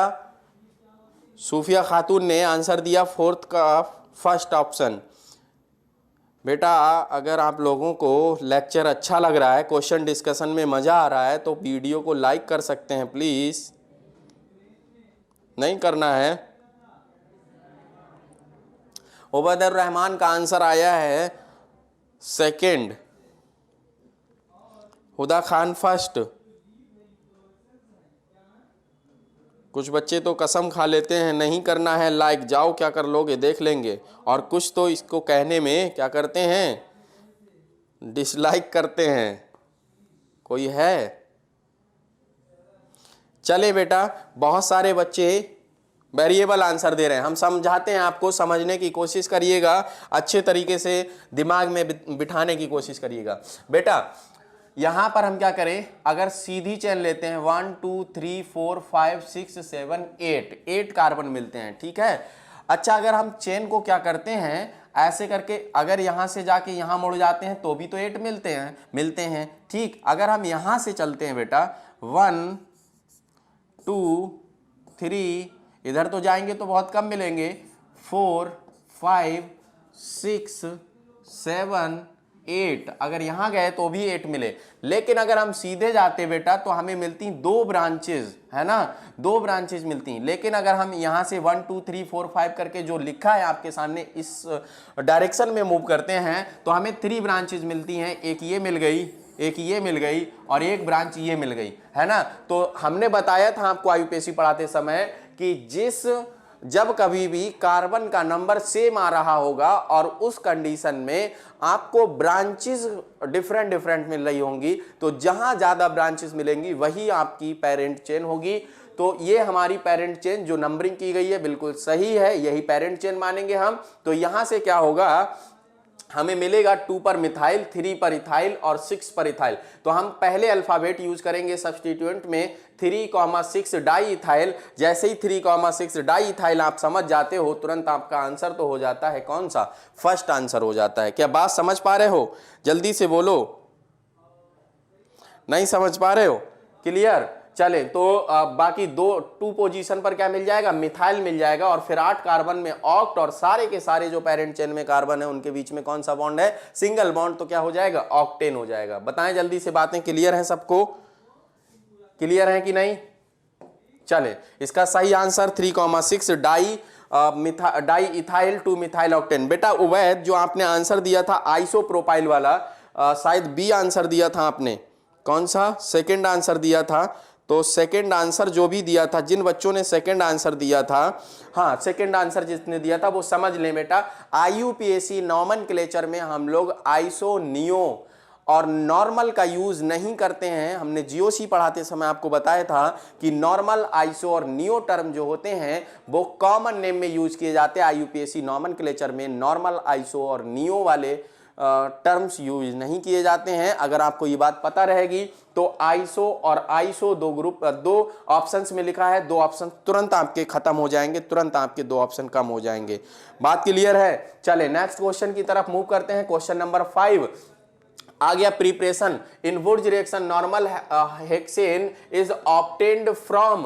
बताएं, नॉर्मल हेक्सेन को बनाना है वुड्स रिएक्शन, हमने आपको पढ़ाया था वुड्स रिएक्शन में हमने क्या बताया था, जल्दी से एक बार रिवाइज कर लेते हैं। वुड्स रिएक्शन में हम लोगों ने पढ़ा था कि क्या होता है, जब हम किसी भी एल्काइल हैलाइड की रिएक्शन सोडियम के साथ इन the presence of dry ether कराते हैं तो क्या होता है, हायर एल्केन्स का फॉर्मेशन होता है, और हायर एल्केन्स में भी आपके सिमेट्रिकल एल्केन्स का फॉर्मेशन होता है। तो जल्दी से आपके लिए इशारा इतना काफी है, नॉर्मल हेक्सेन आपको ऑब्टेन करना है, किससे ऑब्टेन करना है वही आपको बताना है। जल्दी से बताएं कि किससे आप ऑब्टेन कर सकते हैं नॉर्मल हेक्सेन को। उबैदुर रहमान, आईयूपीएसी छूटा है बेटा, अगर छूटा है तो तुरंत जाओ चैनल पर और चैनल से जा करके कंप्लीट करो। पूरा डिटेल्ड आईयूपीएसी आपको पढ़ाया गया है। जनरल ऑर्गेनिक केमिस्ट्री या जीओसी विद अंसारी सर नाम से प्लेलिस्ट है इसी चैनल पर, आप जाइए वहां प्लेलिस्ट को ओपन करिए और जा करके आप आईयूपीएसी को एंजॉय करिए। 5th का फर्स्ट आंसर आ चुका है, normal propyl chloride. Normal propyl chloride, बिल्कुल हमें लगता है कि आप लोग वुड्स रिएक्शन को अच्छे तरीके से समझ पा रहे हैं, इसीलिए आपका आंसर आ रहा है नॉर्मल प्रोपाइल क्लोराइड, और ये आंसर बिल्कुल सही आंसर है। तो इसका सलूशन देख लेते हैं। एल्काइल ग्रुप्स गेट्स डाइमराइज, क्या होता है? एल्काइल ग्रुप डाइमराइज होता है। अगर प्रोपाइल मतलब इसमें 3 कार्बन है, हमें 6 कार्बन का हेक्सेन बनाना है, मतलब 6 कार्बन का एल्केन बनाना है, तो 3 कार्बन का एल्काइल हैलाइड लेना पड़ेगा, क्योंकि उसका क्या होता है? डाइमराइजेशन होता है, वो डबल हो जाता है। बात सबको क्लियर है? जल्दी से बोले बेटा। चले, When sodium acetate is heated with soda lime, soda lime आपको समझ में आया? NaOH प्लस CaO का 1:1 मिक्सचर हम लोग सोडा लाइम बोलते थे, सबको समझ में आई ये बात? द रिएक्शन इज कॉल्ड, बताएं जल्दी से, सोडियम एसीटेट की रिएक्शन सोडा लाइम के साथ अगर कराते हैं तो उस रिएक्शन का नाम क्या होता है? हमने तो पूरी रिएक्शन आपको पढ़ाई थी, पूरी रिएक्शन बताई थी और उस पर कुछ क्वेश्चंस भी आपको सॉल्व कराए थे। आप अगर चाहें तो इस क्वेश्चन को बहुत इजीली सॉल्व कर सकते हैं, नाम ही तो खाली बताना है, जल्दी से नाम बताएं।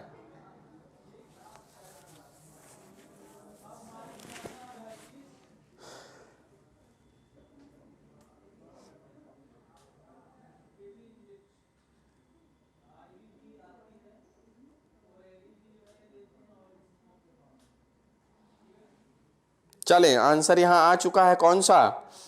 सभी बच्चे सेकंड आंसर दे रहे हैं, डी कार्बोक्सिलेशन। डी कार्बोक्सिलेशन बिल्कुल सही आंसर है, डी कार्बोक्सिलेशन बोलते थे। जल्दी से बताएं, डी कार्बोक्सिलेशन रिएक्शन में रिमूवल ऑफ कार्बन डाइऑक्साइड होता था, किसकी फॉर्म में होता था? जल्दी से बोलें, Na2CO3 की फॉर्म में होता था क्या? यस और नो, जल्दी से बताओ, यस और नो। बिल्कुल सही है, डी कार्बोक्सिलेशन इसका आंसर। सोडा लाइम, सोडा लाइम देखिए क्या है, सोडा लाइम सॉल्यूशन देखिए यहां, soda lime is decarboxylating agent, CO2 is removed in the form of Na2CO3। क्या सबको क्लियर है ये बात? जिन्होंने लेक्चर्स को अटेंड किया था, मजा आ रहा होगा उन लोगों को, एंजॉय कर रहे होंगे। जिन बच्चों ने लेक्चर्स को अटेंड नहीं किया, जाइए लेक्चर्स को अटेंड करिए और क्वेश्चंस को आप एंजॉय करिए, बहुत ही मजा आने वाला है आपको। चले, the gas is liberated at anode in the electrolysis of sodium acetate are. Sodium acetate की अगर इलेक्ट्रोलिसिस हम करते हैं तो कहां पूछी जा रही है?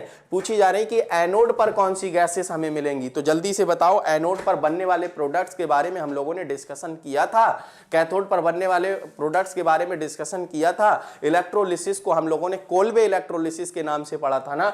चलें, ऑप्शंस आपके सामने ये रहे, जल्दी से बताइए कि कौन सी गैसेस लिबरेट होती हैं एनोड पर। इलेक्ट्रोलिसिस अगर हम करते हैं सोडियम एसीटेट की, सोडियम एसीटेट बोले तो CH3COONA, क्या होगा? CH3COONA। चले, एंजॉय कर रहे हैं, बहुत एंजॉय कर रहे हैं बेटा। अगर सारे लेक्चर्स अटेंड करेंगे तो एंजॉय इससे भी ज़्यादा करेंगे, और एग्जाम में समझ लीजिएगा कि एंजॉय करके आएंगे आप लोग, एग्जाम दे के नहीं आएंगे। चले, 7 का 2 आंसर आ रहा है। हमने आपको बहुत इजी वे में बताया था, हमने आपको बोला था कोल्बे इलेक्ट्रोलिसिस में, याद रखिएगा, एनोड पर इलेक्ट्रोलिसिस कहीं भी आएगी अगर, तो इलेक्ट्रोलिसिस की अगर बात करेंगे तो एनोड और कैथोड की बात करेंगे। एनोड पर और कैथोड पर टोटल मिला के हमको 4 प्रोडक्ट मिलते थे। हमने कहा कोल्बे इलेक्ट्रोलिसिस जो होता है आपका, वो एल्केन्स, एल्कीन्स और एल्काइंस तीनों के प्रिपरेशन में यूज करते हैं, हम लोग करते हैं ना। लेकिन एल्केन में क्या होता है? ए होता है, एल्कीन में ए होता है, एल्काइन में ए होता है, और एल्केन, एल्कीन, एल्काइन के साथ साथ CO2 गैस एनोड पर मिलती है। बाकी हाइड्रोजन और NaOH या KOH आपको कहां मिलता है? कैथोड पर मिलता है। हमने इस रिएक्शन में बेटा ये भी सीखा था कि during the reaction medium of pH of the medium continuously increases due to the formation of base, मतलब NaOH या KOH के फॉर्मेशन की वजह से क्या होता था? बढ़ जाता था। चले, तो इसका सही आंसर आपके सामने मिलेगा। गैसेस पूछी गई हैं आपसे, गैसेस पूछी गई हैं, तो आपका सही answer at anode alkene and CO2 कौन मिलेगा? एल्केन एंड CO2 मिलेगा, है ना। तो एल्केन और CO2, क्योंकि हमने पढ़ा 1 से लेके 4 कार्बन तक के जो एल्केन्स होते हैं वो गैसियस फेज में होते हैं, है ना, और 5 से आगे के 17 कार्बन तक के जो भी एल्केन्स होते हैं वो लिक्विड स्टेट में पाए जाते हैं, और हायर एल्केन्स जो होते हैं वो सॉलिड स्टेट में पाए जाते हैं। तो इसीलिए इसका सही आंसर होगा C2H6 एंड CO2। चले, next question, the following substance reacts with water to give ethane. कौन सा ऐसा सब्सटेंस है जो वाटर के साथ रिएक्शन करके इथेन गैस देगा? बेटा यहां गलत लिखा है, ये C2H5 MgBr होगा, C2H5 MgBr होगा, है ना। चलें,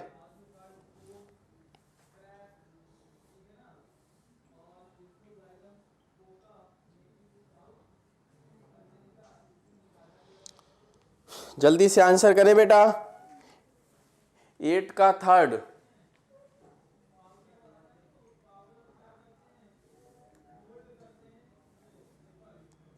कौन सा ऐसा है जो वाटर के साथ रिएक्शन करेगा और ईथेन गैस देगा?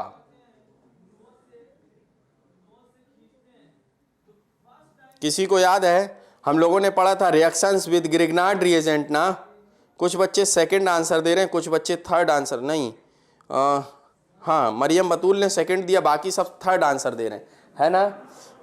चले भाई, समझिए इस क्वेश्चन को, देखिए इसके सॉल्यूशन के बारे में बात करते हैं। Grignard reagent on hydrolysis gives alkane. हम लोगों ने पढ़ा था कि ग्रिग्नार्ड रिएजेंट जो होता है, अगर उसकी हाइड्रोलिसिस करते हैं, मतलब रिएक्शन विद वाटर कराते हैं किसकी, ग्रिग्नार्ड रिएजेंट की, तो बनता है क्या, एल्केन बनता है। तो following substance with water to give ethane, तो एल्केन हमको किससे मिलेगा, ग्रिग्नार्ड रिएजेंट से मिलेगा। बेटा ये सही करिएगा, C2H5MgBr लिखा होगा, यहां गलत हो गया है ना। चले next question, reaction with ROH with RMgX produces. जल्दी से बोलें क्या मिलेगा, क्या मिलेगा, जल्दी से बोलें। देखते हैं कौन देता है बिल्कुल सही आंसर।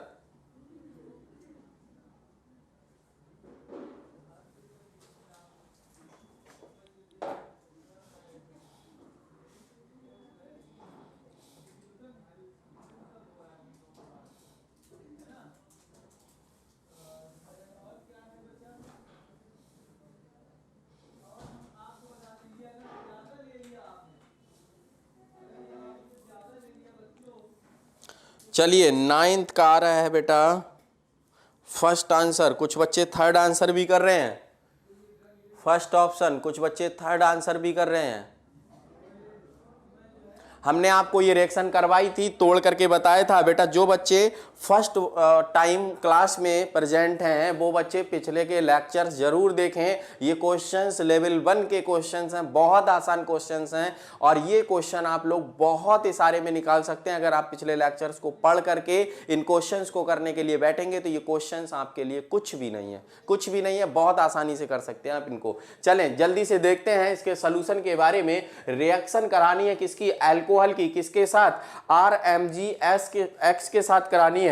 तो क्या होगा बेटा, इस तरीके से हम यहां पर आपको बॉन्ड्स ब्रेकिंग करके दिखा दें, जैसे हम लोग तोड़ते थे, किस तरीके से तोड़ते थे। हमने कहा यहां से बॉन्ड ब्रेक होगा तो ये होगा आपका प्लस, ये होगा आपका माइनस, ऐसे ही था ना। यहां से ये बॉन्ड ब्रेक होगा, ये होगा आपका प्लस, ये होगा आपका माइनस। बताओ प्लस वाला माइनस के साथ रिएक्शन करेगा तो ये RH बनाएगा कि नहीं बनाएगा, जल्दी से बोल दो, जरा बोल दो। RH बनेगा, तो देखो यहां RH बन गया, और देखो क्या बनेगा बेटा, Mg, और एक पे लगा है X, और बताओ OR जुड़ जाएगा कि नहीं जुड़ जाएगा, जुड़ेगा कि नहीं जुड़ेगा। तो बताओ Mg एक X जुड़ेगा और एक OR जुड़ेगा। हम लोग जब लिखते थे तो हम लोग ऐसे लिखते थे, Mg पर एक X जुड़ा है और इस पर एक OR जुड़ जाएगा। क्या किसी को बात समझ में आ गई है?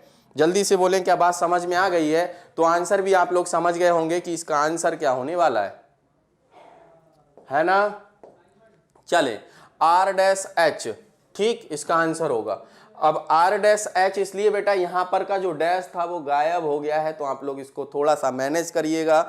R-MgX लिखा हुआ था, जैसा कि यहां पर दिखाया गया है, यहां पर रिप्रेजेंट किया गया है, यहां छूट गया था। ठीक है, क्वेश्चन आपको समझ में आ गया है ना। चलिए next question, sodium salt of the following acid which is needed for the preparation of methane. जल्दी से बताएं कि कौन सा ऐसा कार्बोक्सिलिक एसिड है इसमें से जिसका सॉल्ट हमें क्या देगा, मीथेन देगा। क्या देगा बेटा, मीथेन देगा। और मीथेन आपको पता है, आप इन कार्बोक्सिलिक एसिड के सॉल्ट का क्या कराएंगे, डीकार्बोक्सिलेशन कराएंगे। और अभी थोड़ी देर पहले डीकार्बोक्सिलेशन से रिलेटेड क्वेश्चन आप लोगों ने सॉल्व किया था, उसमें क्या था, सोडा लाइम के साथ डीकार्बोक्सिलेशन कराना होता है। जल्दी से बताइए कि कौन सा ऐसा एसिड है जिसका डीकार्बोक्सिलेशन से हमको मीथेन मिल जाएगा। जल्दी से बोलें, जल्दी से आंसर करें। कुछ बच्चे डिसलाइक करने के लिए आते जरूर हैं क्लास में। हाँ,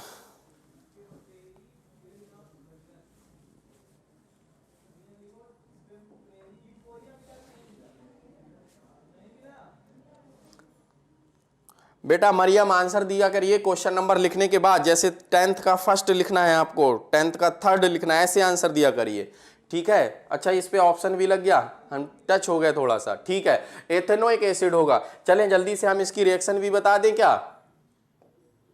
अच्छा रिएक्शन है लिखी। चलिए CH3COONA होता था, हमने क्या बताया था कि यहां से हम सिर्फ क्या करते हैं बेटा, क्या करते हैं, सिर्फ यहां से Na2CO3 निकालते हैं। कैसे निकालते हैं? Na2CO3 निकाल दिया और ये हाइड्रोजन जोड़ दो इस पे ले जा करके, तो क्या बन जाएगा? CH4 प्लस Na2CO3 छूटा है बेटा CO3, ठीक है ना, Na2CO3। क्लियर है? चलें next question, question number 11। The solvent used in the Wurtz reaction is, जल्दी से आंसर करना, जल्दी से आंसर करना, कौन होता है सॉल्वेंट यहां पर वुड्स रिएक्शन में? किसकी प्रेजेंस में कराते हैं हम रिएक्शन?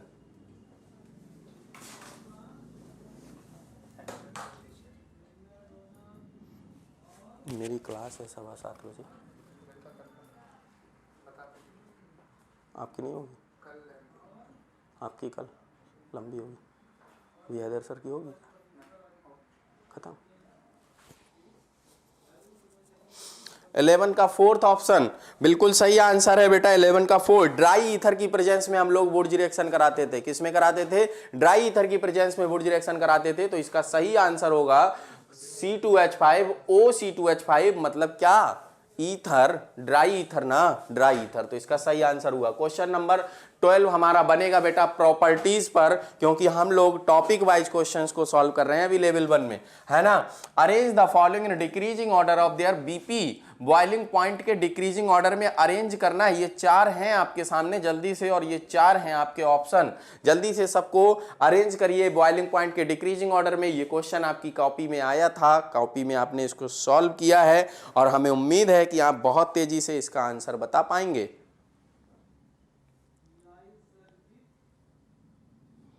देखते हैं किसको किसको सबसे पहले आंसर समझ में आता है।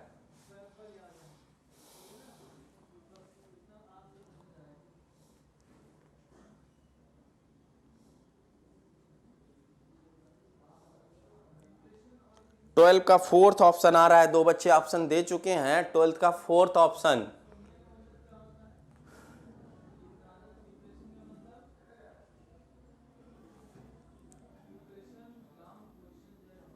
बेटा क्वेश्चन के ऑप्शन जो हैं बहुत ही इजी वे में बनाए गए, बहुत ही इजी तरीके से बनाए गए हैं। अगर एक छोटी सी बात आपको पता चल जाए तो आप आंसर को सॉल्व करने की जरूरत ही नहीं, सीधे सीधे आंसर पर पहुंच जाएंगे। कैसे आंसर पर पहुंचेंगे? देखिए हमने आपको क्या कॉन्सेप्ट बताया था बॉइलिंग पॉइंट के लिए। हमने बेटा बोला था आपसे कि boiling point is directly proportional to the molecular weight, and अगर ये कॉन्सेप्ट नहीं लगेगा, या for isomeric alkanes boiling point is inversely proportional to the branching. ये ब्रांचिंग वाला कॉन्सेप्ट बाद में लगाना है जब मॉलिक्यूलर वेट क्या हो जाए बच्चों, सेम हो जाए, तब लगाना है ना। तो हम पहले मॉलिक्यूलर वेट के अकॉर्डिंग देखते हैं। सिंपली आप देखिए यहाँ 5 कार्बन, यहाँ देखो 2 पे मिथाइल है, तो मतलब 2 कार्बन और 3 कार्बन, 5 कार्बन। 2 पे मिथाइल है, ब्यूट है, तो 5 कार्बन, और इनमें क्या है, इसमें सिर्फ 4 कार्बन है। और फिर जब 5 कार्बन है तो सबका मॉलिक्यूलर वेट मतलब 2 का, 3 का एंड 4th का मॉलिक्यूलर वेट क्या होगा, सेम होगा। ये सब क्वेश्चन सॉल्व करने वाले नहीं, देख के आंसर देने वाले हैं, वो तो हमको समझाना है आपको, इसलिए थोड़ा सा टाइम ले रहे हैं हम आपका, ठीक है ना। चलें, तो आपने ये सीखा। अब बेटा इसमें देखो 2 डाई मिथाइल है तो 2 ब्रांच हैं कि नहीं है, इसमें 2 मिथाइल है तो 1 ब्रांच है कि नहीं है, इसमें एक भी ब्रांच नहीं है, मॉलिक्यूलर वेट ज्यादा है ना। तो मॉलिक्यूलर वेट ज्यादा है, एक भी ब्रांच नहीं, मतलब सबसे ज्यादा मॉलिक्यूलर वेट तो इन सबका सेम है ना, 2 का, 3 का और 4th का। इसका मॉलिक्यूलर वेट कम है तो इसको तो सबसे पीछे लेके जाना है हमको, है ना, सबसे कम इसका बॉइलिंग पॉइंट। इसका बॉइलिंग पॉइंट सबसे ज्यादा। जैसे ही आपने ये पता लगा लिया कि थर्ड का बॉइलिंग पॉइंट सबसे ज्यादा, तुरंत मिल गया आपको आंसर, आगे देखने की जरूरत ही नहीं है। अगर आपको कॉन्सेप्ट क्लियर है तो आप क्यों देखेंगे आगे, सीधे ऑप्शन पे टिक लगाएंगे, दूसरे क्वेश्चन को सॉल्व करने की तरफ बढ़ेंगे। हमें वहां पर क्या करना है, टाइम बचाना है। बात क्लियर है, जल्दी से बोले, आंसर सबको समझ में आया, कॉन्सेप्ट समझ में आया, बॉइलिंग पॉइंट कैसे सॉल्व किया जाता है, बॉइलिंग पॉइंट के क्वेश्चन को कैसे सॉल्व करके निकालोगे आंसर, फटाफट कैसे आंसर देंगे आप, समझ गए हैं। चलें नेक्स्ट क्वेश्चन, तो इसके सॉल्यूशन को देख लेते हैं। हमने बताया as number of carbon boiling point, number of carbon increases, boiling point increases and branching increases, boiling point decreases. हमने आपको पूरा कॉन्सेप्ट बताया, boiling point is directly proportional to the molecular weight and boiling point is inversely proportional to the branching in case of isomeric alkanes. तो इसका सही answer मिला आपको fourth. चलें question number 13, the compound with the highest boiling point is, जल्दी से answer करें, बिल्कुल बेटा देर नहीं लगनी चाहिए इसमें, बहुत ही आसान क्वेश्चन है, देखते ही आपको समझ में आ जाएगा और आंसर अब तक तो आ जाना चाहिए था।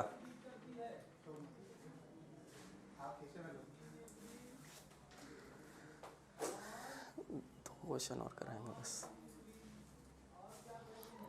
13 का first, very good very good, बहुत अच्छे बेटा, बिल्कुल सही आंसर है आपका, normal hexane is the right answer. क्योंकि बेटा सीधे सीधे आप समझ रहे हैं, इस क्वेश्चन में कुछ करना ही नहीं है, यहां सिर्फ कार्बन गिन लो, 2 यहां से हो गए और प्रोपेन 3 यहां से 5, 2 यहां से 6 कार्बन हो गए, ठीक है। इसमें 6 कार्बन है, इसमें 5 कार्बन है, इसमें तो 5 कार्बन दिख ही रहे और इसमें तो 6 कार्बन दिख ही रहे। तो भाई 5 कार्बन वाले को तो हटा लो एक तरफ, है ना, हटाओगे कि नहीं हटाओगे, बोलो जल्दी से, हटा दिया। अच्छा 6 कार्बन में फिर देखोगे तुम तो क्या देखोगे, फिर ब्रांचिंग देखोगे, इसमें 2 ब्रांच हैं। अरे बाबा इसमें तो कोई ब्रांच नहीं है, तो सीधा सीधा नॉर्मल एल्केन मतलब नॉर्मल हेक्सेन है, तो इसमें क्या कोई ब्रांच नहीं, इसका मतलब सही आंसर यही होगा।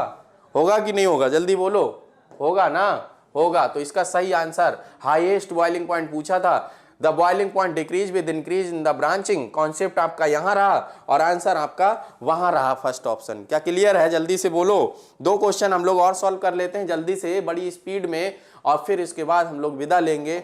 नेक्स्ट लेक्चर में हम लोग एल्कीन्स के साथ मिलेंगे और एल्कीन्स को बहुत ही इंटरेक्टिव वे में, आसान वे में कंप्लीट करेंगे। 4 ऑप्शन आपके सामने हैं, increasing order of reduction of alkyl halides with zinc and dilute HCl। आपको आंसर बताना है, जल्दी से बताएं,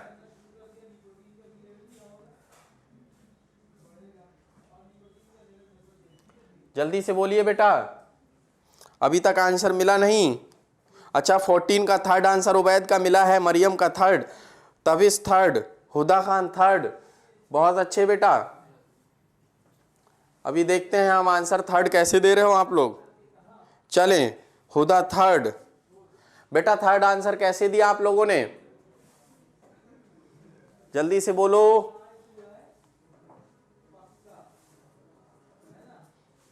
खरबर ने थर्ड की जगह सेकंड आंसर दे दिया है, शायद ये देख के सब थर्ड दे रहे हैं कि हम सेकंड दे दें।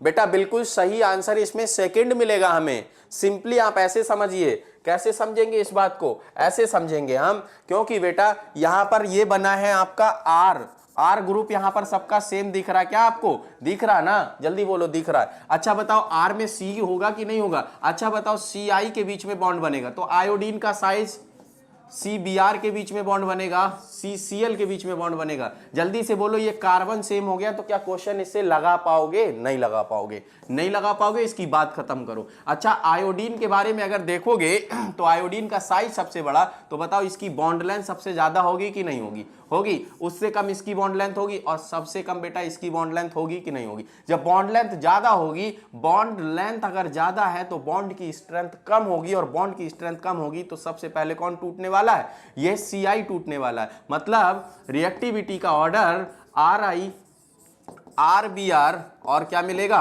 RCl मिलेगा। अब कुछ बच्चे कहेंगे सर आप उल्टा उल्टा क्यों बना रहे हैं, जब ऐसे बना है तो ऐसे देख लो बेटा, RI की सबसे ज्यादा, RBr फिर RCl। क्या समझ पाए कि नहीं समझ पाए, जल्दी बताओ, क्या समझ पाए सेकंड आंसर, नहीं समझ पाए,